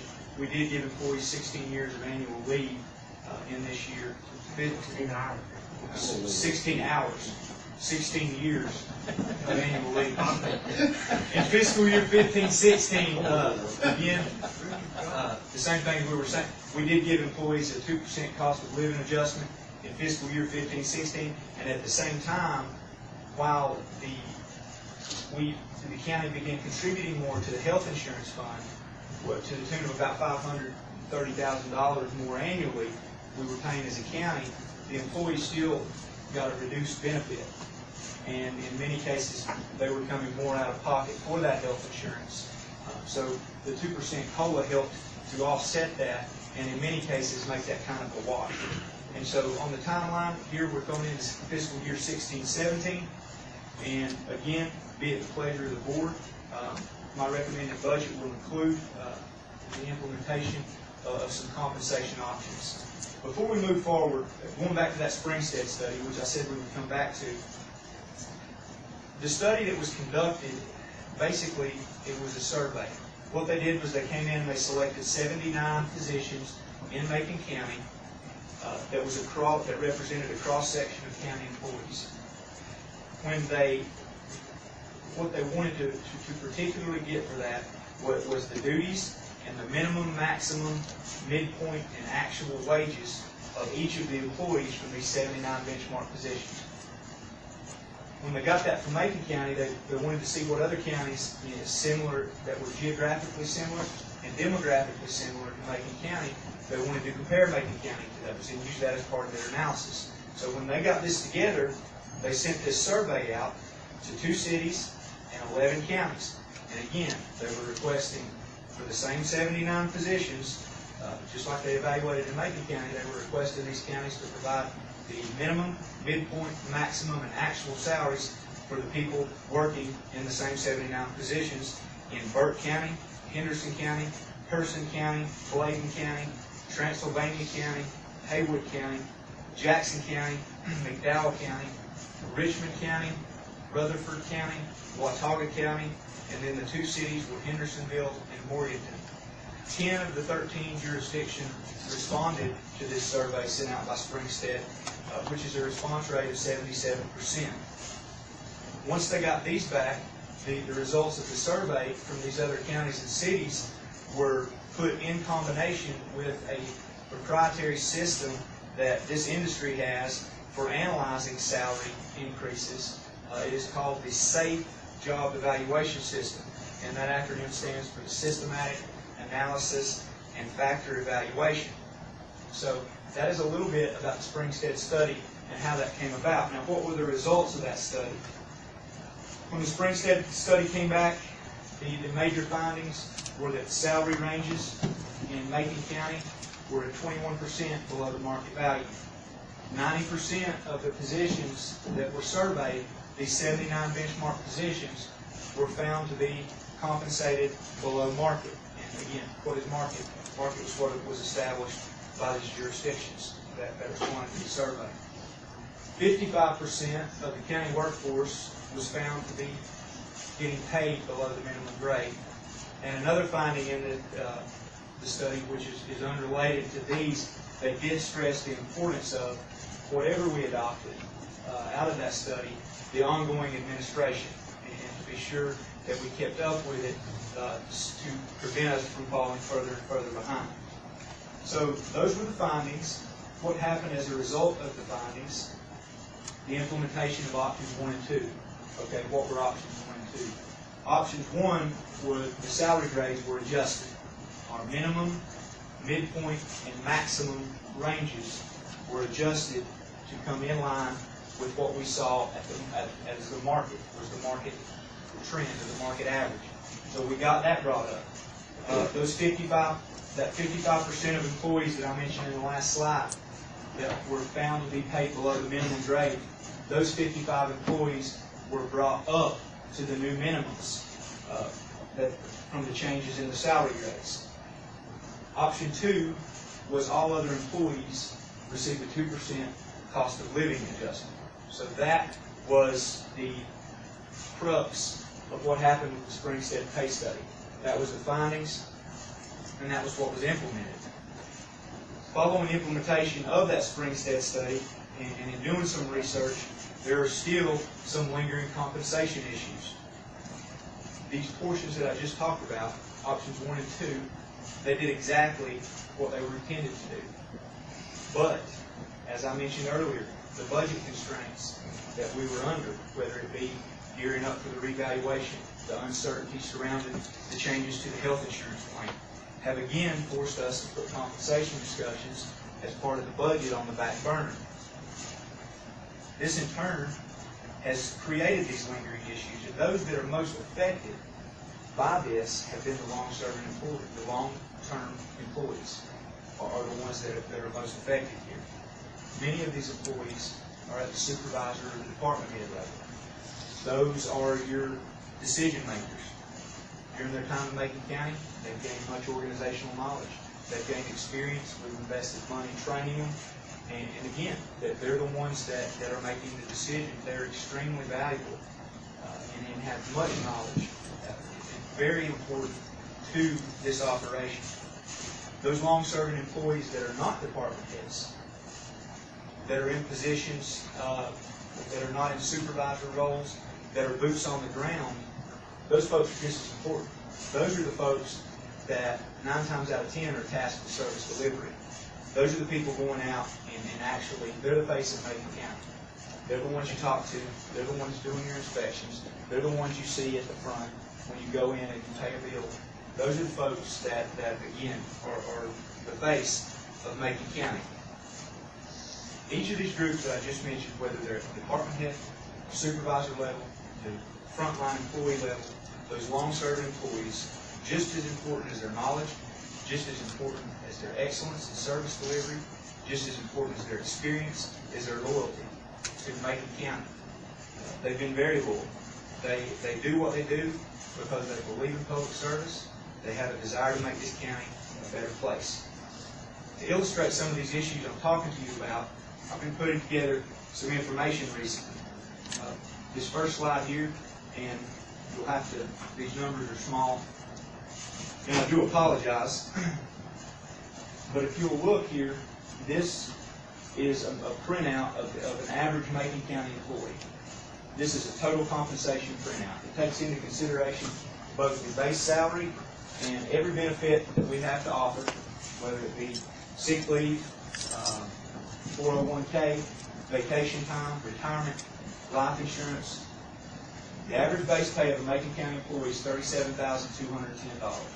The average benefit value is $20,160, making the average total compensation for a Macon County employee $57,370 annually.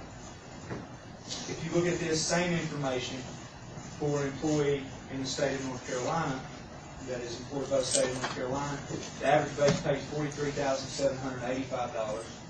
The average benefit value is $23,417, yielding a total compensation for the North Carolina state employee of that is $9,472 higher than that of Macon County at $67,202.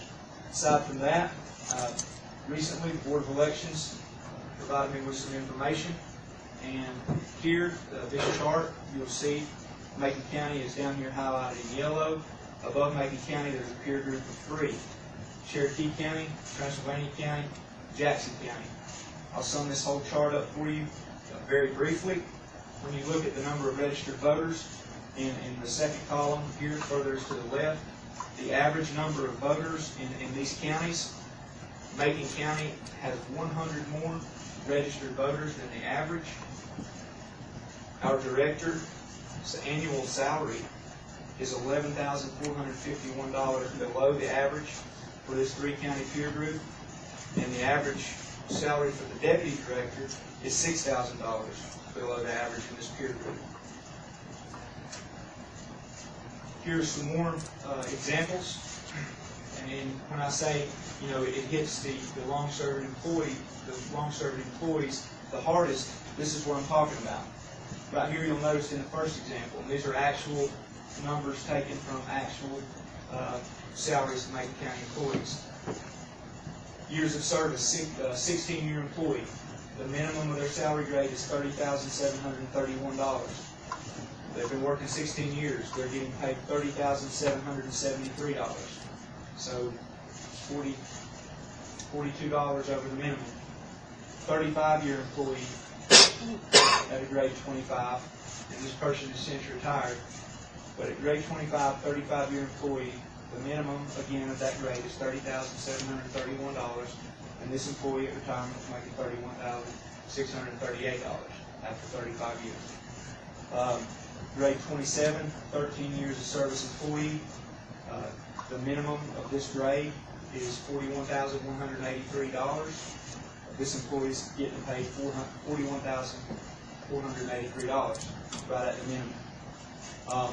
Again, here is grade 33, 15 years of service. The minimum of this grade is $45,404, and after 15 years, $46,424 is the actual salary of this employee. Moving forward, I do feel that if we leave these issues unaddressed, that the compensation problems will continue to grow. We currently have a situation where you'll hire somebody new, we'll have a new employee hired on at grade 25, and they're making the same amount as their coworker that's been here for 16 years. It's a compressed, what we have is a compressed pay scale that does not reward or give merit to advancement or loyalty to the organization. And I think that what's going to happen as a result of that, and again, it's no fault of our own, we've been taking care of business. We're just, now is an opportune time for us to discuss this. It would be the pleasure of the board. But what it's resulted in is a decreased desire for employees to improve themselves if they well, I'm going to strive to be a department head, or I'm going to just strive to further my education and become better, or become an inspector 2 or an inspector 3 or whatever it may be. As long as that pay scale stays compressed, it kind of discourages that.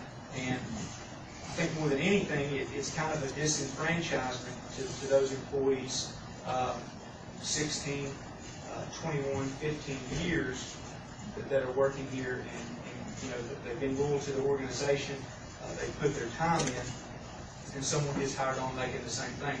I think what we'll see here is that will contribute to an increased turnover rate, especially if you look around at other organizations, governmental organizations. In 2014, state employees received the largest salary increase since 2008.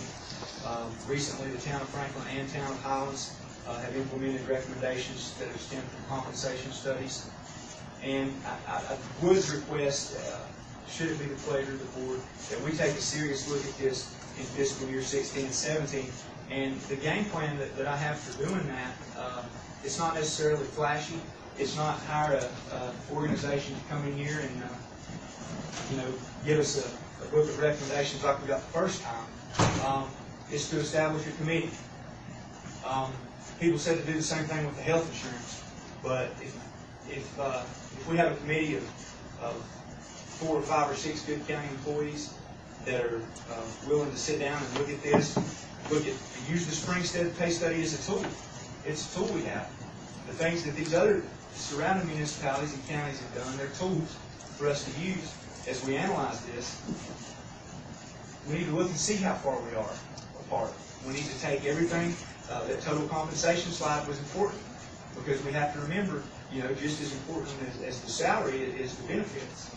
But to look at all this and to analyze this situation and make these recommendations, I would request that if the Board of Commissioners see fit for us to move forward with this, I would establish a committee made up of county employees, just like we did with the health insurance fund, and just like we saw here today, that works. That's proven. We've got very competent, very capable staff here that we're more than capable of doing this and bringing forth some recommendations for the implementation of a phase or phases of a compensation study, as well as recommendations for the ongoing administration of the same. I do think we need to keep in mind throughout the whole process there are some parameters. It's got to be objective. It has to be something that is a mixture of years in position and years in the organization. It has to be affordable. As we said earlier, the parameters are going to be to act within the tax rate that we have now, to do this with no increase to the tax rate, using our current revenue, and it's going to have to be something that's sustainable, that we can carry from here forward. And I think I'm confident that we can accomplish all of this.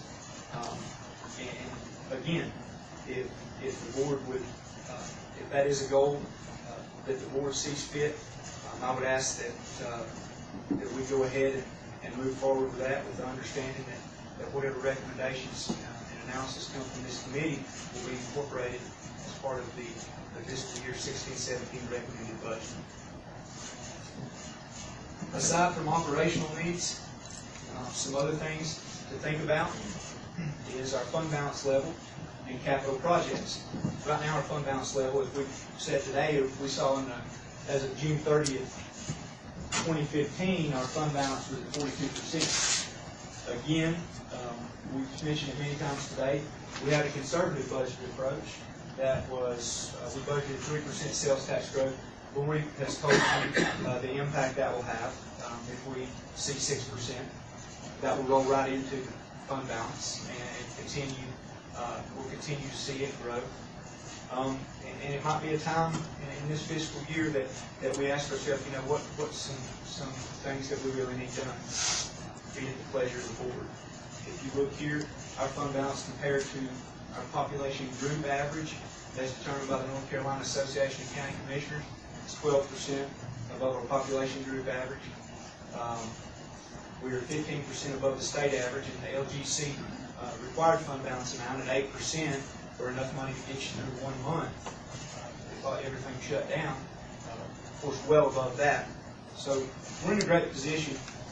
Some things we've discussed: renovations to the Robert C. Carpenter building, the fields there. We saw a big success with Parker Meadows. We've had many travel teams, many tournament directors express interest in Macon County. And this facility, when you add 4 more fields onto the 8 we have at Parker Meadows, and if you talk to, if we could somehow incorporate other athletic fields, we could have as many as 15 fields in Macon County. Talking to a tournament director yesterday that has to do that. How many counties does he use that? 4 whenever he has that. To get 15 fields, you use 4 counties.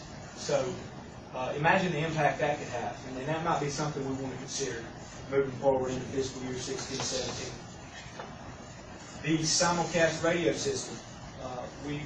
I've met briefly with Mr. Cave, and Commissioner Tate is aware, as he is a fireman involved in the emergency services world. The simulcast radio system is basically comes from a recommendation that was provided to us from, what was the group that conducted that analysis? It was done 2 years ago. It was, there was a group out of Virginia. The name of the group escapes me. Regardless, well, here it is. Mission Critical Partners. Basically, the first recommendation Mission Critical Partner has was to ensure the current system was operating at 100% capacity through regular maintenance and proper utilization of communication channels. We have done that. Their second recommendation was to implement this simulcast communications network, which basically allows, instead of having to manually switch which tower you're going to hit off of, the emergency responder can key in and it automatically sends it to the appropriate tower. Is that correct, Jim? Safe to say. In other words, if you're on Cowee Bald and you're trying to keep somebody in Highlands, and you're, instead of having to search for the tower on your channel and click it till you get a hit, you just click it, and it automatically hits it off the appropriate tower to take that communication where you're needing it to go. Some estimates on this originally came in as high as $2.25 million, but if you're looking at some options and different things, the emergency management director, Mr. Warren Cave, feels confident that we could get this down to $600,000 or $800,000 over a 2-year period. In other words, $300,000 or $400,000 a year for 2 years. That might be something that we could look at or consider, be at the pleasure of the board. Parker Meadows, as we went over in the first presentation, it has far exceeded our expectations. Not only is it something that the community is benefiting from, it's something that the economy is benefiting from. There are some things that we need to do, just like with anything. When you're building a house or you're building anything, once it's finished and you get moved in, you'll notice a few things that have been left unturned. These happen to be important. The $120,000 here are estimates for safety structures. There was actually a lady in one of the tournaments that was struck with a foul ball that was hit over the net and came down on her head. The netting that we have right now, we need to move it down. The fencing on the dugouts, if you'll recall, the dugouts remained unfenced. What we had was children crawling on these dugouts. Not only is that a danger for not just a pop-up foul ball, the foul ball that a kid catches right there is the kind that you get hit in the mouth with. The fencing around the pond. We had the people from our insurance folks from North Carolina Association of County Commissioners come and take a look at Parker Meadows, and all these are their recommendations from our risk pool, where we basically came up and said, hey, how do we reduce our liability here? And these, according to them, are musts. So the pond is huge. The fencing around the pond needed to be done. And those are the primary things that are included in that $120,000. And again, I forgot to mention, I think, the overhead. The lady that got hit with a pop-up foul ball, this will be an overhead structure that would not only provide shade, but most importantly, provide a safe place for the patrons to sit and watch a game that's being played out there. The fences on the dugouts are, again, crucial for children falling off the dugout or getting hit with a line drive. And the fence around the pond was the thing that the risk pool stressed the most when they came on their visit. Here's a trail extension that Seth has looked at. Came back at $29,500. I don't think any of us could argue that that walking trail gets used more than anything out there. It gets used every day. There are people out there from dusk till dawn, weather permitting. So that's been a really good thing. And this extension would connect that trail and give us a complete loop. Seth, what's the mileage on that? It'll be 1.1 miles. 1.1 mile, complete loop around the park with this trail extension, and that is the grading and the material for the trail extension. It would be material, asphalt material, similar to the exact same what it is now. DOT was willing to come back and do that again at one time. Other things, striped basketball court. Many of the children, while the games are going on, are playing basketball out there, and while games aren't going on, coming out and utilizing that basketball court. That striping, we've got a price back of $14,500. And the sidewalks.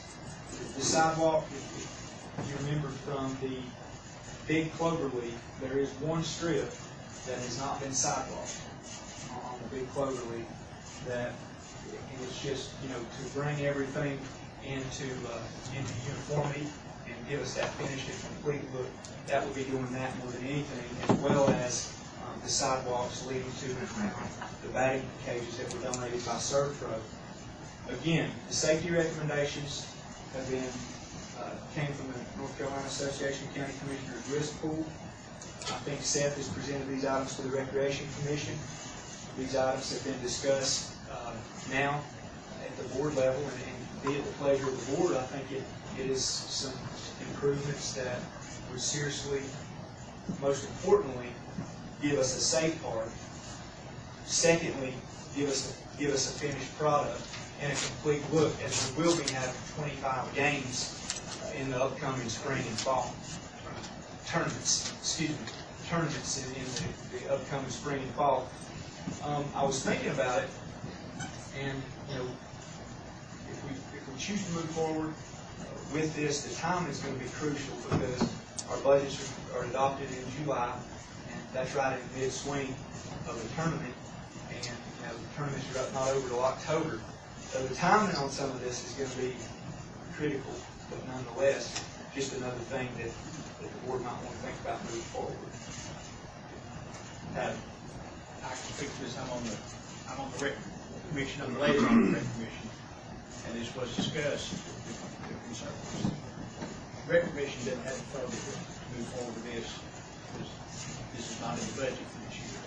The concern is these things that we've identified, the overhead, the foul ball, and I was out there for the tournaments that were held, I guess, foul ball situation. and all the, and Rec Commission discussed this, those issues that forward there is discussed in the Rec Commission, and we decided to talk about, that those are going to be done when the tournament starts in March.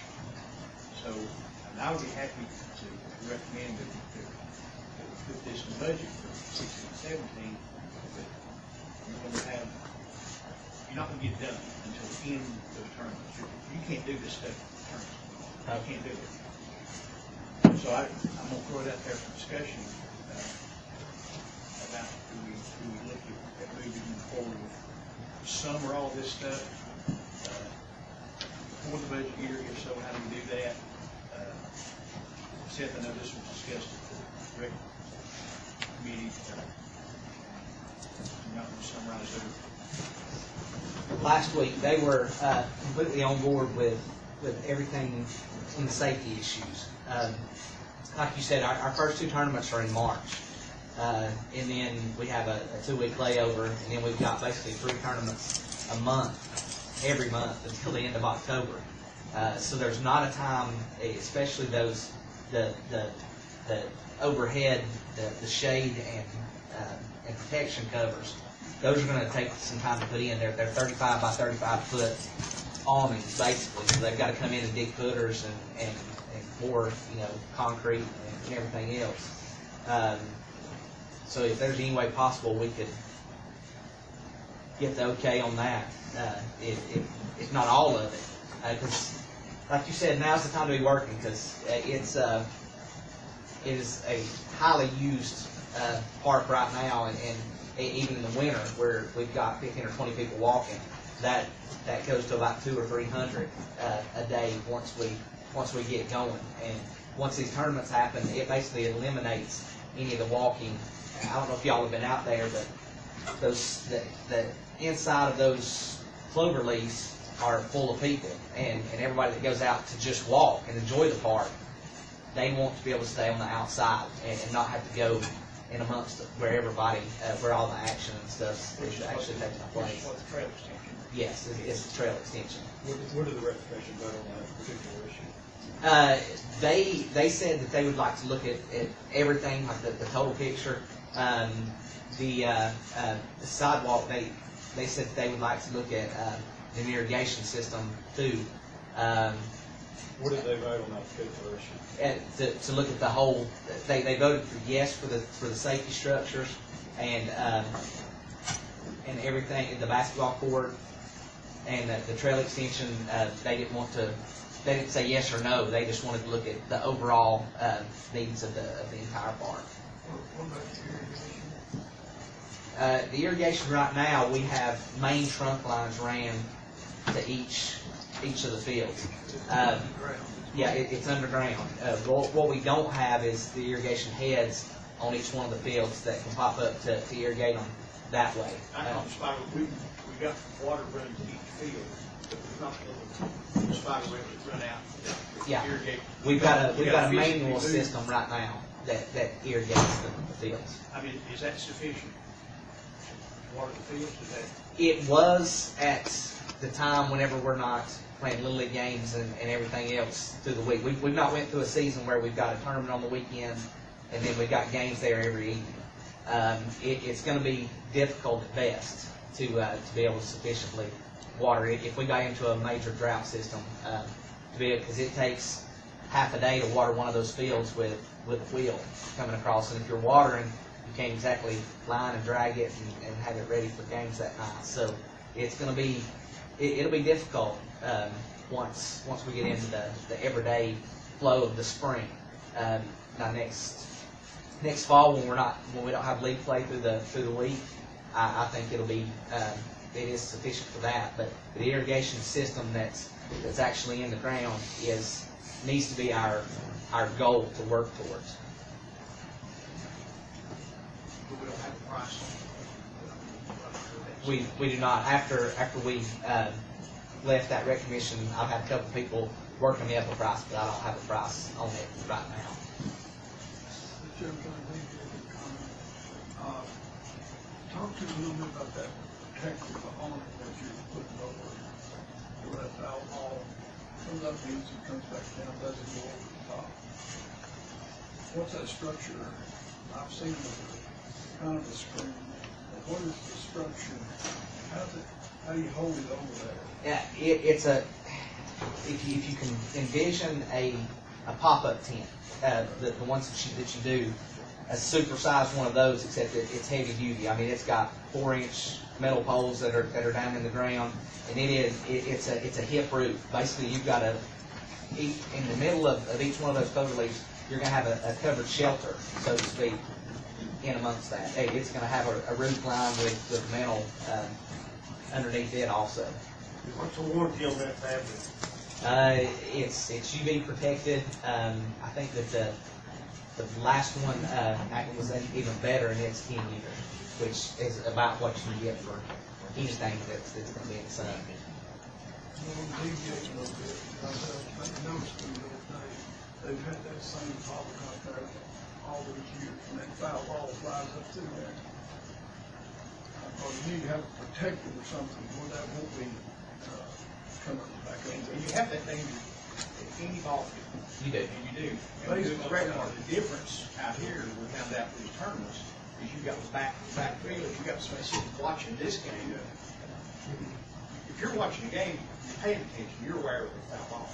You should be, unless you're playing, which happens too. But here you've got 4 fields that are facing away from each other, and a pretty big area in between that, with no, there's some fencing like this, but there's no fencing here, so foul balls come over, somebody watching game 1 gets hit with a foul ball from game 2, 3, or 4. And it happened actually twice. One lady got hit in the head. Yeah. And you know, discussed with the rec commission, discussed with our county commissioner, constitutional county commissioners. Don't address it, we're going to be sued. And worse to get sued, somebody get hurt, really bad, or killed. And that's, To be frankly honest, these are things that we talked about from the beginning. Yeah. A lot of these things we talked about from the beginning, that we had to speak with, and see how, and to get off the ground and see where we were at. And actually just a couple, as we saw in the numbers, I think just in the sales tax number, to see what it means, when we can tell this many terms what it's going to. I'd certainly support the president. well, I want to be other than that. I was privy to this ahead of time because I'm the rec commission. I talked to Seth about it. Talked to Lori and Derek about it. You know, don't particularly want to take it out of fund balance, even though we've seen we have a growing fund balance. We're certainly justified that. So I asked Lori if there's somewhere in the current budget, we have it in the budget, or we understand somewhere, is there somewhere we can do it and address this instead of putting it in the budget and doing work in July or August, and we need to in March, is there somewhere we can get the money and do it now and have it finished, and then we won't allocate that money in the budget. And we talked about there's a $200,000 line item that we put in to make the payment on the Q's app because of delays in the design and delays and all those kind of things which we planned on. That payment is actually not going to be made out of this budget, and we're not discussed there. That is one place, and that's a $99,000 line item, which is more than enough to cover this. I'll at least throw that out for discussion.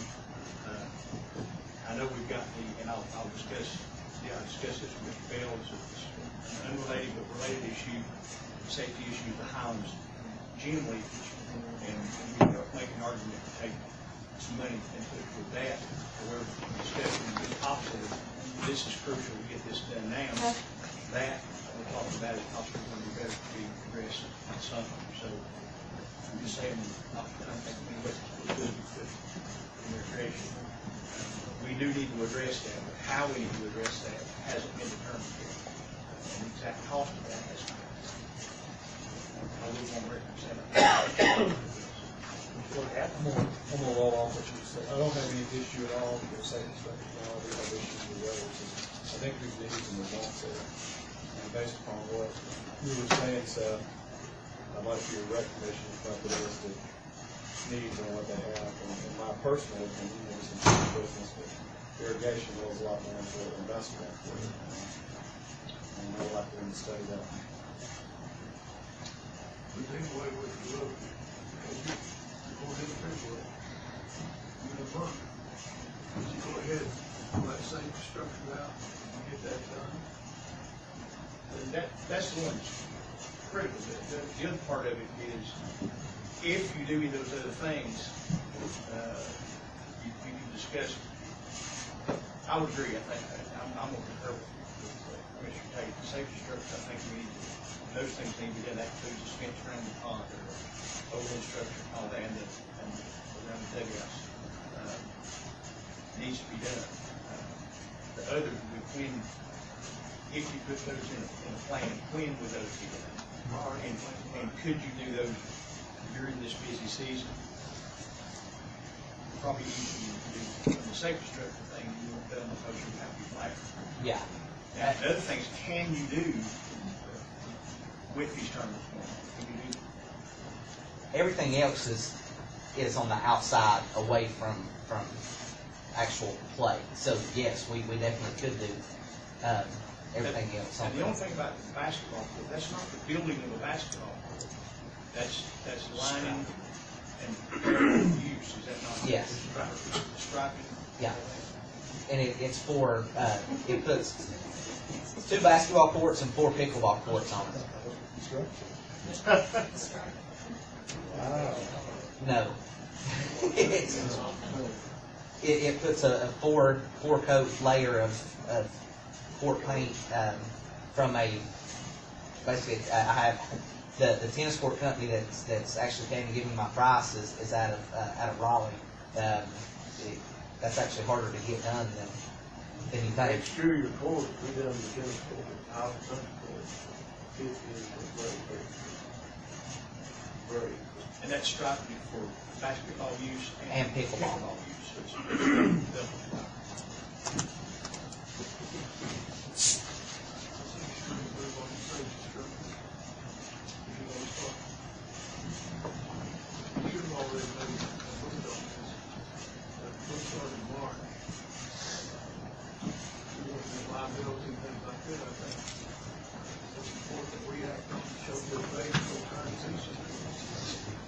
The only thing I would add, and I agree with the safety, but I think it's a must because of the liability issues, especially with the pond and of course the foul ball too. But you did talk about the trail extension, here's why, because that benefits all of our people. People that walk out there, all of us who walk out there, the ball game's going on, if you never walked into the ball game, you literally have to walk right through the middle of the club to get back to start all over again. So, and that's local. All hours of the night. All day and night, but I've been out there 4 o'clock in the morning, 10 o'clock at night. So kids, and there are people out there. But that benefits, that's for, not, I'm just saying, and that's, the people you see there are local folks. And I'm just saying that it would be a great benefit to them and we very much appreciate it. And yes, it could be done later. And you never hear them complain, but I'm telling you, it would be appreciated. Seth, you want to speak to that? That's true. But that's what I hear out there. The only complaint I've ever got is that right there. Is that you have to walk in the middle of all the games. We were averaging, close to 200 people a day, counting that come out and walk when the weather's good. Not, obviously not right now, but during the summer. And the other sidewalk, just help me remember, that's for that big wide sidewalk between field 2 and 3 on the big. It is. That comes out towards the road again, towards the wetland. That's how many feet? That's probably 70, 80. Probably close to 200 feet. 100.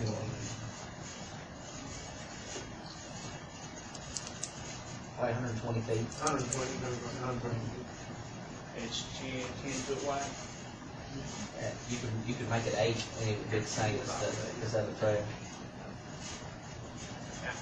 And I don't know, other than just cutting college farm before that started, that should be in, That was oversight.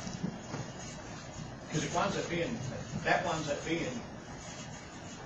well, that probably winds up being the, Well, no, you gotta walk down the road to get to it, and I think that along with, when we rotated the field, originally that trunk was gonna be the main trunk, but when we rotated everything, it kinda goes out to the middle of nowhere, like down that roadway. But that was when we didn't have the entrance onto that field, at the outfield. That's the only reason we need it now, and is here's the because, thing is, you can't, I was thinking, how could you avoid that? You can fence that off and not let people walk through there. but you still gotta walk down to that gate. All the way around. They gotta walk down the road. Yeah. That's the only way there, yeah. But the most important thing is that's how you enter field number 2, is on the outfield. You know, it's one of the sunk down fields. That's true. So to get onto that field, the set of steps that go down onto the field Even if you is at the park down below, outfield you limits. gotta walk down through there to get on. Yeah. That's true.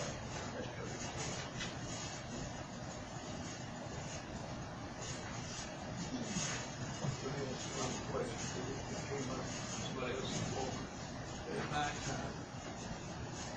I believe we have adequate lighting at nighttime, is that correct? The only thing that's lit at night when the main lights aren't on is Trail's not lit the up. trail is not lit. No. You can walk the roadway and stay in the hubs and you can still see, but you cannot walk down next to the river. Or the ball field lights, they're not active there. They're not on unless there's something going on there. So I thought that your recommendation, let's step back for a second, how do they feel about, I know there was something happening in y'all's meeting about the trail extensions and some of this other stuff. I know they didn't have any issues with safety structures. No, What came out of your meeting, what was their feeling? they wanted to look at other things, you know, they wanted a complete list. They didn't want to have to come back, you know, forth and use some things, and they were kind of, had So- your same impression with a trail extension. They felt that the need for a irrigation system was more.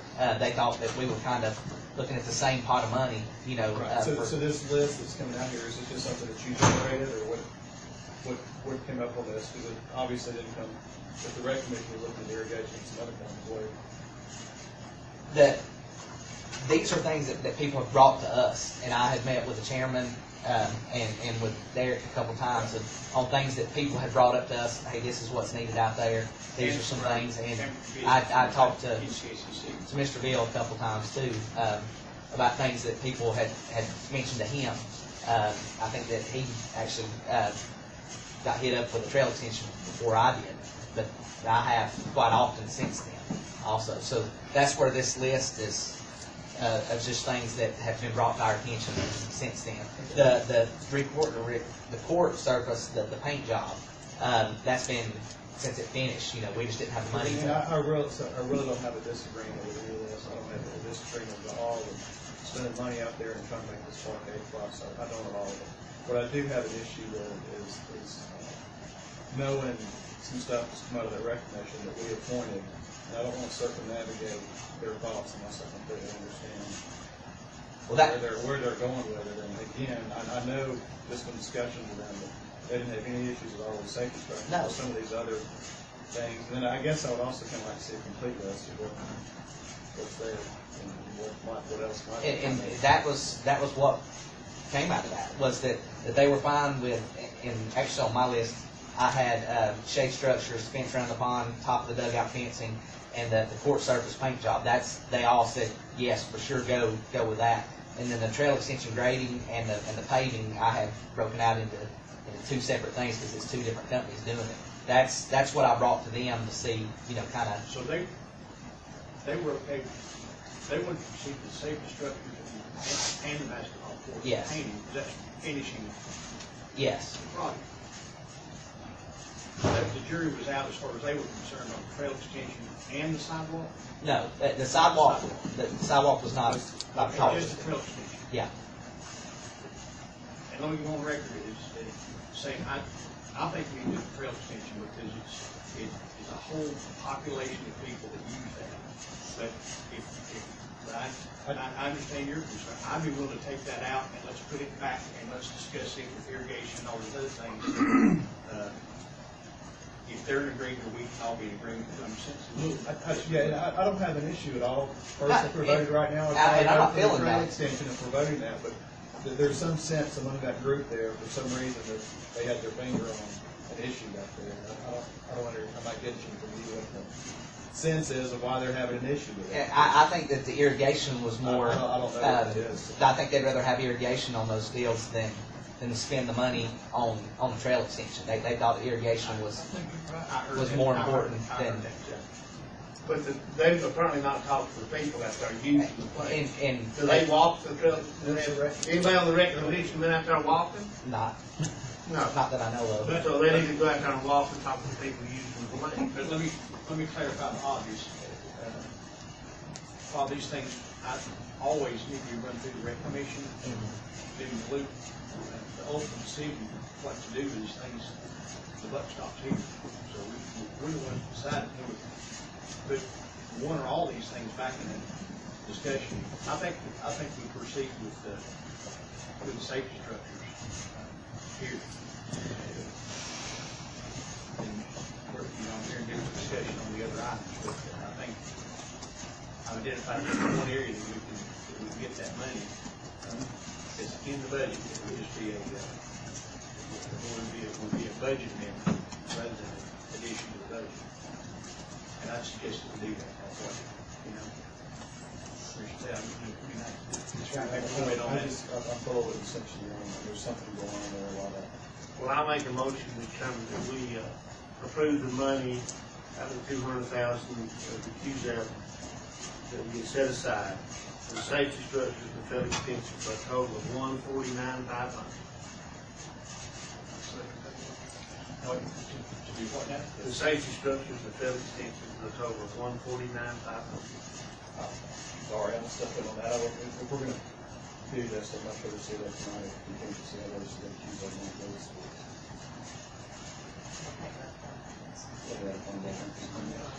We have to be able to fund that. But didn't you recommend it come out of the QZEP? Well, I was trying to identify a way we could do this and not take that fund balance and not add a budget item, we just do a budget amendment. If you got $120,000. It's not. Not being taken away from the school system, it's a function of being paid in the next budget, Let me clarify, Jim, I would be in favor of leaving that in the budget for the school system for the 16-17 budget. I'm talking about taking it from the 15-16 budget. It was just there this year because we don't have a payment on the QZAB loan until next year. Maybe I didn't make Except that this clear. No, I understand, but when we approved this budget early on, Derek put that QZAB money in for school payments. And I'm sorry, when we initially did that, I went on record, we go back and check the recording. I went on record and said I would like to see that money stay in the school system. So, I would like to see that stay. That's just my thing.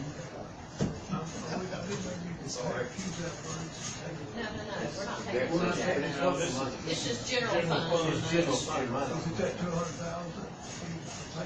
It was Yes, $199,000. we'll budget this year, just so we Get used to the fact, we don't have a payment due in this budget year. We don't have. We budgeted for it, but we don't have. And I went to Lori with the same question Paul just said, do we have $184,000 somewhere to do this?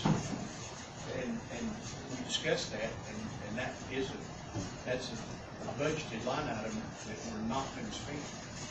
And because the payment's not due because we didn't, the bids were delayed and they had to be redone and so forth. So instead of payment being due in May or June, it's due in August, it's in next budget year, so I'd be in favor of keeping that in there. I don't know. have a choice. Yeah. Yeah, it's not, it's not. It ain't gonna go over, I mean, it's local money either way. Yes, it's pure general local We just money either moved way. money from the general fund to the debt service fund, so it's pure general fund. Either way you go. Either way you look at it, so, yeah. Don't matter which way you do it. If you appropriate fund balance, it's coming out of general fund, if you reappropriate that This money, came from it's general coming fund. out of general fund. Okay. Let me follow this up, to let you know that I do in theory agree with that. But I had this discussion, and I was gonna say this in our next segment, it's maybe appropriate now. I think with the increase in revenues we're seeing, the decrease in debt that we're seeing, we need to increase our school system capital outlay, period. Because at one time, when I was chairman of the school board years ago, we had old schools, we had fix-it-up a lot, we had Bruce Leakin and all that. We had $750,000 in capital outlay, okay? For many years, 750, 500 one year, 600. That was decreased to zero by this board, not this board, but the county commission. I was on that board. Because we had new schools. Well, our new schools are now starting to be 14 years old. So we need to, as the debt service comes down, I've said this before, we need to increase that capital outlay money back up. We need to start that back up. I do think we do it this year. And I had said to Derek, just in private conversation, I'll say it here, that we need to increase that this year by at least $200,000. And we can do that with no tax increase, but we just because of our collection rate and because of our growth in the sales tax revenue. So I'm in agreement with you. Sure, and I think we're saying the exact same thing, we're not far off. All I'm saying is they take the payment from this year because we don't have to spend it. Sure. In the 16-17 budget, I'm putting up $200,000 in the school's capital outlay. I've been advocating. We're barking at the same tree. I just made the comment early on that I was going to fight tooth and nail to make sure that it stayed within the school system. And part of the reason is you look at the capital outlay projects that we got last year, we cut that back from what it started out as $2 to $3 million. We cut it back to several $100,000. And you know, we're improving our recreation thing, yes, but the schools can come up with just as many safety needs as they need. You know, thinking out loud. Well, the schools may have a little money, have a little extra money to school now too. They may, I don't know. They may. Might be. I think we need to address the safety issues. Some of these others are ancillary, but I absolutely. It comes out of the same pot. It's out of the same pot. It comes out of the same pot. And I'll make the county Another tax thing payment about off. hip hop. So the motion stands, Mr. Chairman. Call the question. The motion is to fund the safety instructor and the trail extension. Is that right? Yes. That's right, Bill?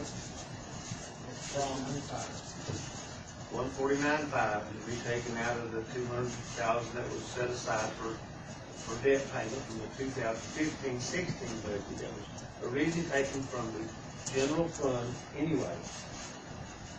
In the 15-16 budget to save us from having to take it out of the general fund in the next part of the just make any sense. Okay. Does somebody second that motion? Okay, I'm sorry. Motion and a second. Just discussion. So I just, I don't have to issue with it.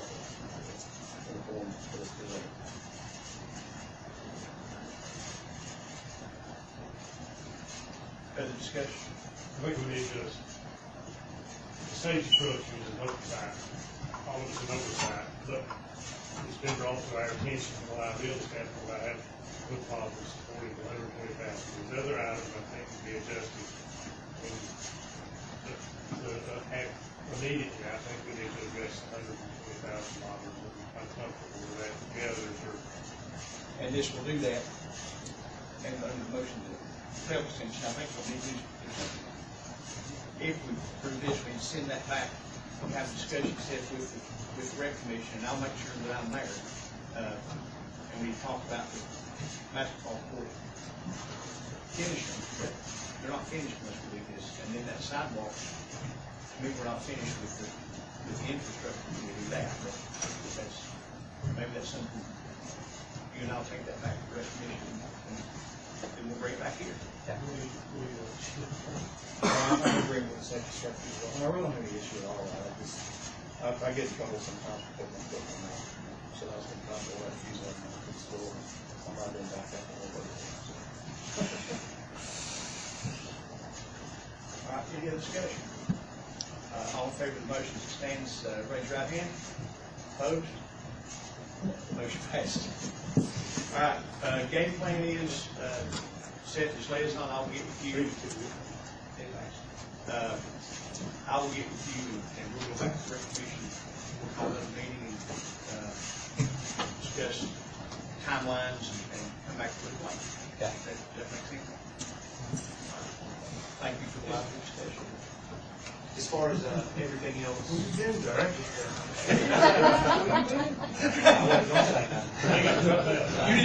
know it, don't get off or raise it around. Speaking of school buildings, when they talk about this, we talk about painting basketball. I agree. They have to give them some price and they have to give them some time frame. So you got hold of the engineer yet for that? They're supposed to be getting back in touch with us ASAP. When Steve's been up there this week. And I know we were gonna, It's been a bad week to go up there this week. oh, yeah. Who signed off on that thing?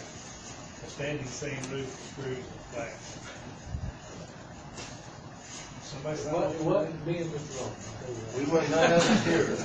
Nobody at this table was here at that time. Well, next time whoever that was, they paid it. You know, why do you put a standing seam roof on? That ain't the problem. The problem is it ain't got no weak, it ain't got no challenge, it's weak. It's condensation is installed. But there's screws and flats too. Well, some places, but that still ain't real. There's some condensation issues, but that's not the issue. But that's down to the back part of the The gym roof, part. the roof doesn't collapse from condensation.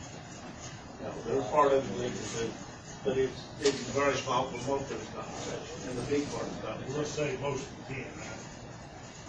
Well, we'll see what the engineer says, I think you say it all. It's gotta have a green plan. Sure get on plans, ready to go there, but we do need to get As soon as the snow gets off of it, the snow ain't off of it, that's up there yet. what we do. You know how everybody about it. I'd asked Dr. Baldwin to come and he can maybe speak to that, as well as, I think we've got a couple more things, but before moving on, as far as the operating budget and the goals for this, and the goals for the coming fiscal year, is the board, are we on the same page as kind of with taking a look at these compensation issues and addressing this? Yeah, the committee you're talking about, are you gonna compare, and I like what you did with the Board of Elections, you compared salaries. Yes, you'll see surrounding that. counties. Yes. What I didn't like about the Springstead study, we were compared to Person County, or Pierce, whatever, down on the coast, Watauga County. We were not comparing locally. Most of these employees, if you're trying to give employees good compensation, keep them from leaving, they're not likely to leave here and drive to the coast to do the same job. I can send them over to Jackson, Pennsylvania, Haywood. If your committee and the way you did the insurance thing was perfect, I like what the Board of Elections done. That was surrounding counties. Can I speak to this? Absolutely, this is. I'd just like to say that in Transylvania County, which is a surrounding similar county, Springstead also did a salary study there. I have a copy of the salary grade. Their deputy director is $5,000 more than what I make. The thing with the Springstead, it's all good for people that's hired in. If I leave next year, the person that's hired in to take my place will make close to within $1,000, less than $1,000 of what my current salary is. Thank you, Debbie. Yes. That's why I said, we're gonna use, that'll be a tool. That's a tool, but we got more than one tool in the box. But the surrounding counties such as Cherokee, which is comparable to us, Jackson, I mean, if you look at the chart, we broke down how much it costs per voter. And Macon County salary is the lowest of any of them. I think the answer to the question is yes, we're in support of you forming that committee and going about it the way we Jefferson County wishes they was on the coast. They're making Virginia July. Good deal. Well, with that being said, we'll, as I said, we'll get this incorporated into the budget as best we can with the parameters that we've established. And I think, just as far as discussion, I'll make some notes going through, and I think each board member maybe just make some comments on the goals, expectations, we have direction for Eric, let's give it to him now, about things. I personally would like to see you come back with information on the phase plan. As I told you earlier, I do support the idea of your committee. Let the spring study be a tool, not the tool. I think it is important that we look at the surrounding counties, and it is important. One thing the spring study said didn't include, I don't think, was Jackson County. I don't think they were fine. Jackson County didn't. And their pay's a lot higher now, so I think that's definitely something like that. The simulcast radio system, I discussed that with Todd Siegel a little bit in the past. That's definitely something we need to look at. Again, Derek, you need to make that part of your overall picture. What can we do? What, we're talking about putting that in the budget. I'm on the school record as saying I will not be for an equitable tax increase. Everybody needs to speak to that themselves as we move forward. So if you have increases in budget, it needs to be because we are being blessed with sales tax increases and/or collection rates. So for me, no equitable tax increase. I think even though we're foreclosed to the state, I think that's a positive thing. I think we can have some growth without passing it on to our citizens. And then we talked about renovations to the Parker building and Parker Meadows. We actually had a previous discussion about that. And again, I think that needs to be a discussion, just like the school system does with their capital needs. We need to come back to the direct commission with that, and I'll work to set up now. With that said, my last comment that I'm going to ask for fellow board members to do the same is I'm pro Macon County School, and when you say public education, that pulls in Charlotte and all these other places that maybe public education is not the best option. Here it is. I'm pro public education. I think the best dollars we spend are on our local schools. We've done a dang good job in past years building new schools, getting them where they need to be. I was part of that process. I'm proud of it to stand up on my voting record for that, and we'll continue to do that. With that said, we need to increase our capital outlay money in our schools, period. We need to start that this budget year, because here's what happens. Look, historically in Macon County, you build some schools, and then you want to be conservative, so you don't spend any money, you don't do any maintenance. You don't, it's like, Jim, if you have your house and you don't do any improvements, and all of a sudden, you're going to take a second mortgage. You let it go 30 years. So, and that's what Macon County did. When I first came on the school board in 1984, there had been hardly any money spent on our schools. They were terrible things. They tried to pass a bond issue. That wound up being controversial. It failed. So the school board, as a young man, I came on the school board, and you're having to try to fix those dilapidated schools with money. So finally, we came up with this plan. Okay, enough. We're throwing good money after bad. Started with South Macon, Arctic J, historically. Now we're in good shape. Our schools are in great shape with the finish of Highlands and the Union. But we're going to be back in the same situation. Somebody else is. We're going to be conservative to the point of passing those bills on to somebody else when it's going to cost $10 to fix something when it costs $1 now. So with that said, I think we need to increase our capital outlay for our schools by at least $200,000. And that's a random figure there I'm throwing out. I'm not mandating that, but we need to look at increasing that, in my opinion, by at least $200,000 to encourage future boards to do the same. As our debt service comes down, we can do that without a tax increase. We can do it without passing the burden on the taxpayers with that. That's my 2 cents. So, everybody else? Goals, expectations, comments? Sure, Mr. Chairman, I think some things we need to look at is if you're going to see changes in not necessarily because this is Medicaid Reform Act is coming down to session. I think you're going to see massive changes to the ESS, senior services budget. If the proposal that the Security Committee comes down, it could cost the county money. And then senior services, that sector continues to grow in our county. That will be in the DSS budget, of course. I think that's something you keep in mind and move forward and determine when you do go to Raleigh. First act that I would encourage you to do is get our lottery funds back to 40% instead of the 17.2% that the legislature adds to that now, and we won't have to have this discussion. So if you get that type right away, we'll be in high pocket. So 40% is what the statute said, and we've been as low as 16.1, now we're at 17.3, and looking to drop that back down. So if we're at 40%, we're in good shape.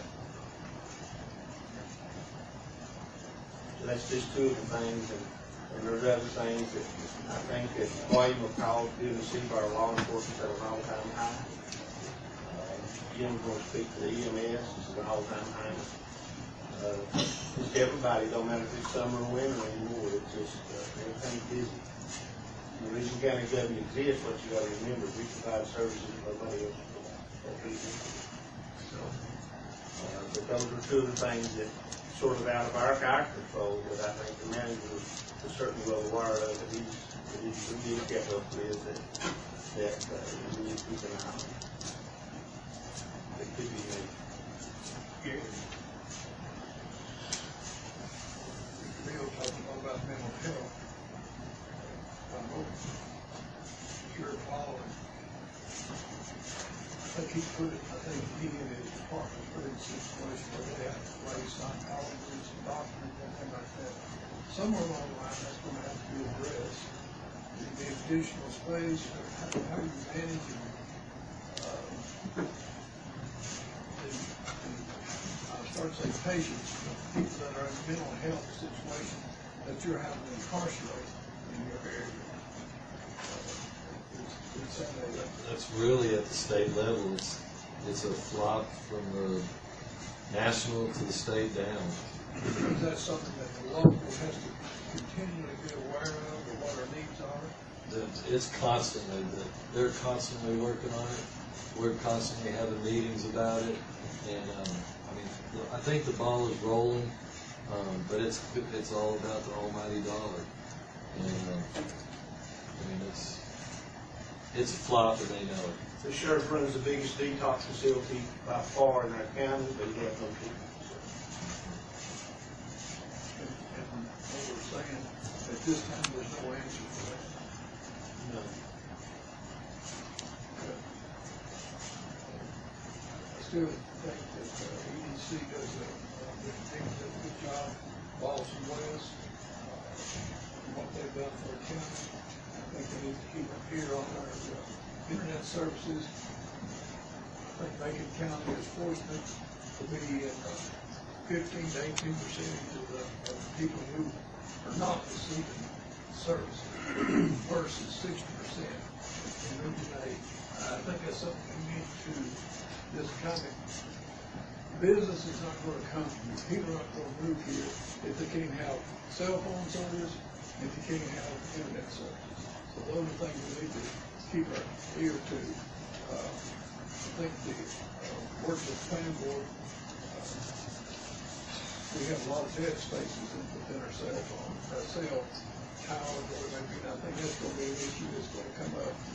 You're going to have people falling in against it. But the safety part and having availability, people are not going to come here, even for a trailer house or visit, if they can't get service. What you got in your hand, they do the same thing. They stay right with that cell phone. And you go and move someplace or build someplace without service, no, they'll find someplace else to go. The industry is the same thing. I think we can't forget our Southwestern Community College and how it serves our area and Macon campus. These are things we need to listen to what their needs are and prioritize those.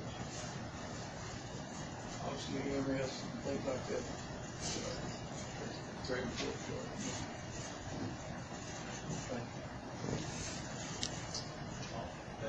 Yeah, I concur with the chairman on our schools. We certainly absolutely got to have a list of things, just general maintenance on these things. We don't want them to be dilapidated and run down and then have to replace them. that I think that applies to all other county buildings. It's an investment taxpayers have made. I think we need to keep an eye on what improvements do we need, general maintenance or improvements we need to do on all county buildings. Bobby's working on security, not only for court security, but for employees, clients of county services. I think we absolutely need to have that forefront. It's just a safety issue. And the other thing that the gentleman brought up, I agree with those, but mainly on the school. Let's look at keeping these school buildings in good shape.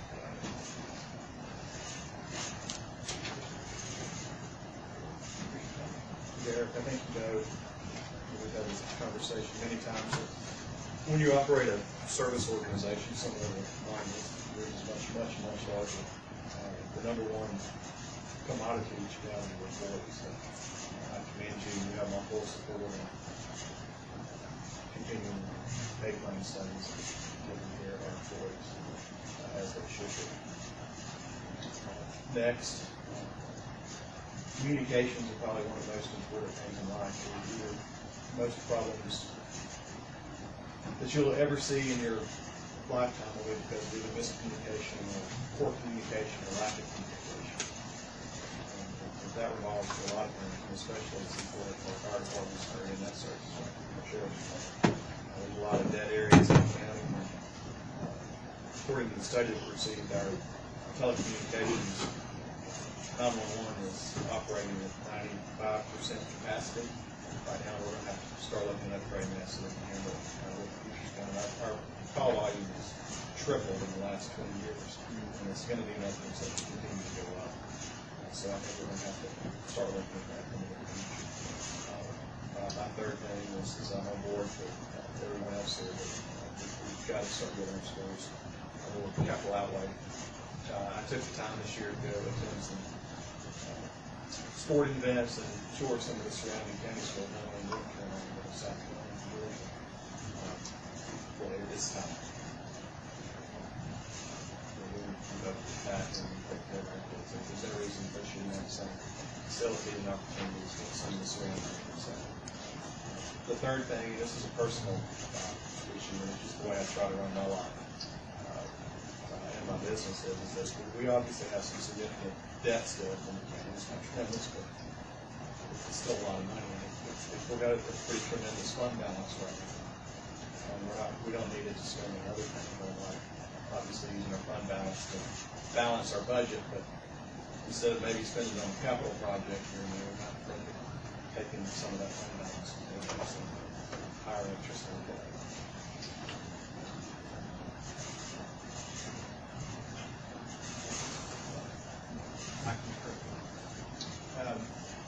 Back to what Sandy said, much back to the simulcast radio system.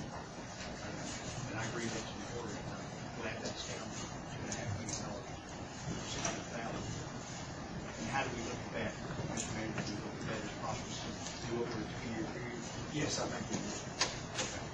One more thing we did not mention, very important, talking about schools, our last committee meeting with the schools, we did talk about that we've kicked around for a long time, and I think we brought up that Superintendent Creek, the school board, is having a serious discussion about the time to start looking at about a new high school. We know it's going to be years down the road, but that is a capital project. But it's time to start that discussion. It's going to take years to put that project together. If we're going to do land acquisition, or we're going to try to do something where we're at, or that's a school board decision. But I think that's something that will be part of the discussion as we move forward.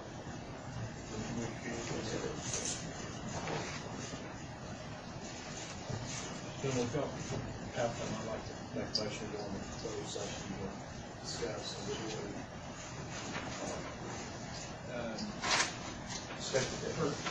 Personnel, you may be aware of what we're expecting to do with personnel. And if we're gonna go into closed session, I would ask that you also include the purpose of the privilege item that I'd like to stick with you about in closed session. And Commissioner Tate and I item, you take any action. So, I expect no action. Nor would there be on this. Okay. Chester. Is that it? Gentlemen, I was closing the discussion on budget, everybody said what they feel. Good. Thank Thank you. you. We have a motion to go in closed session, all second, all in favor? Chris. And we'll come back out to adjourn. Thank you all. Good meeting.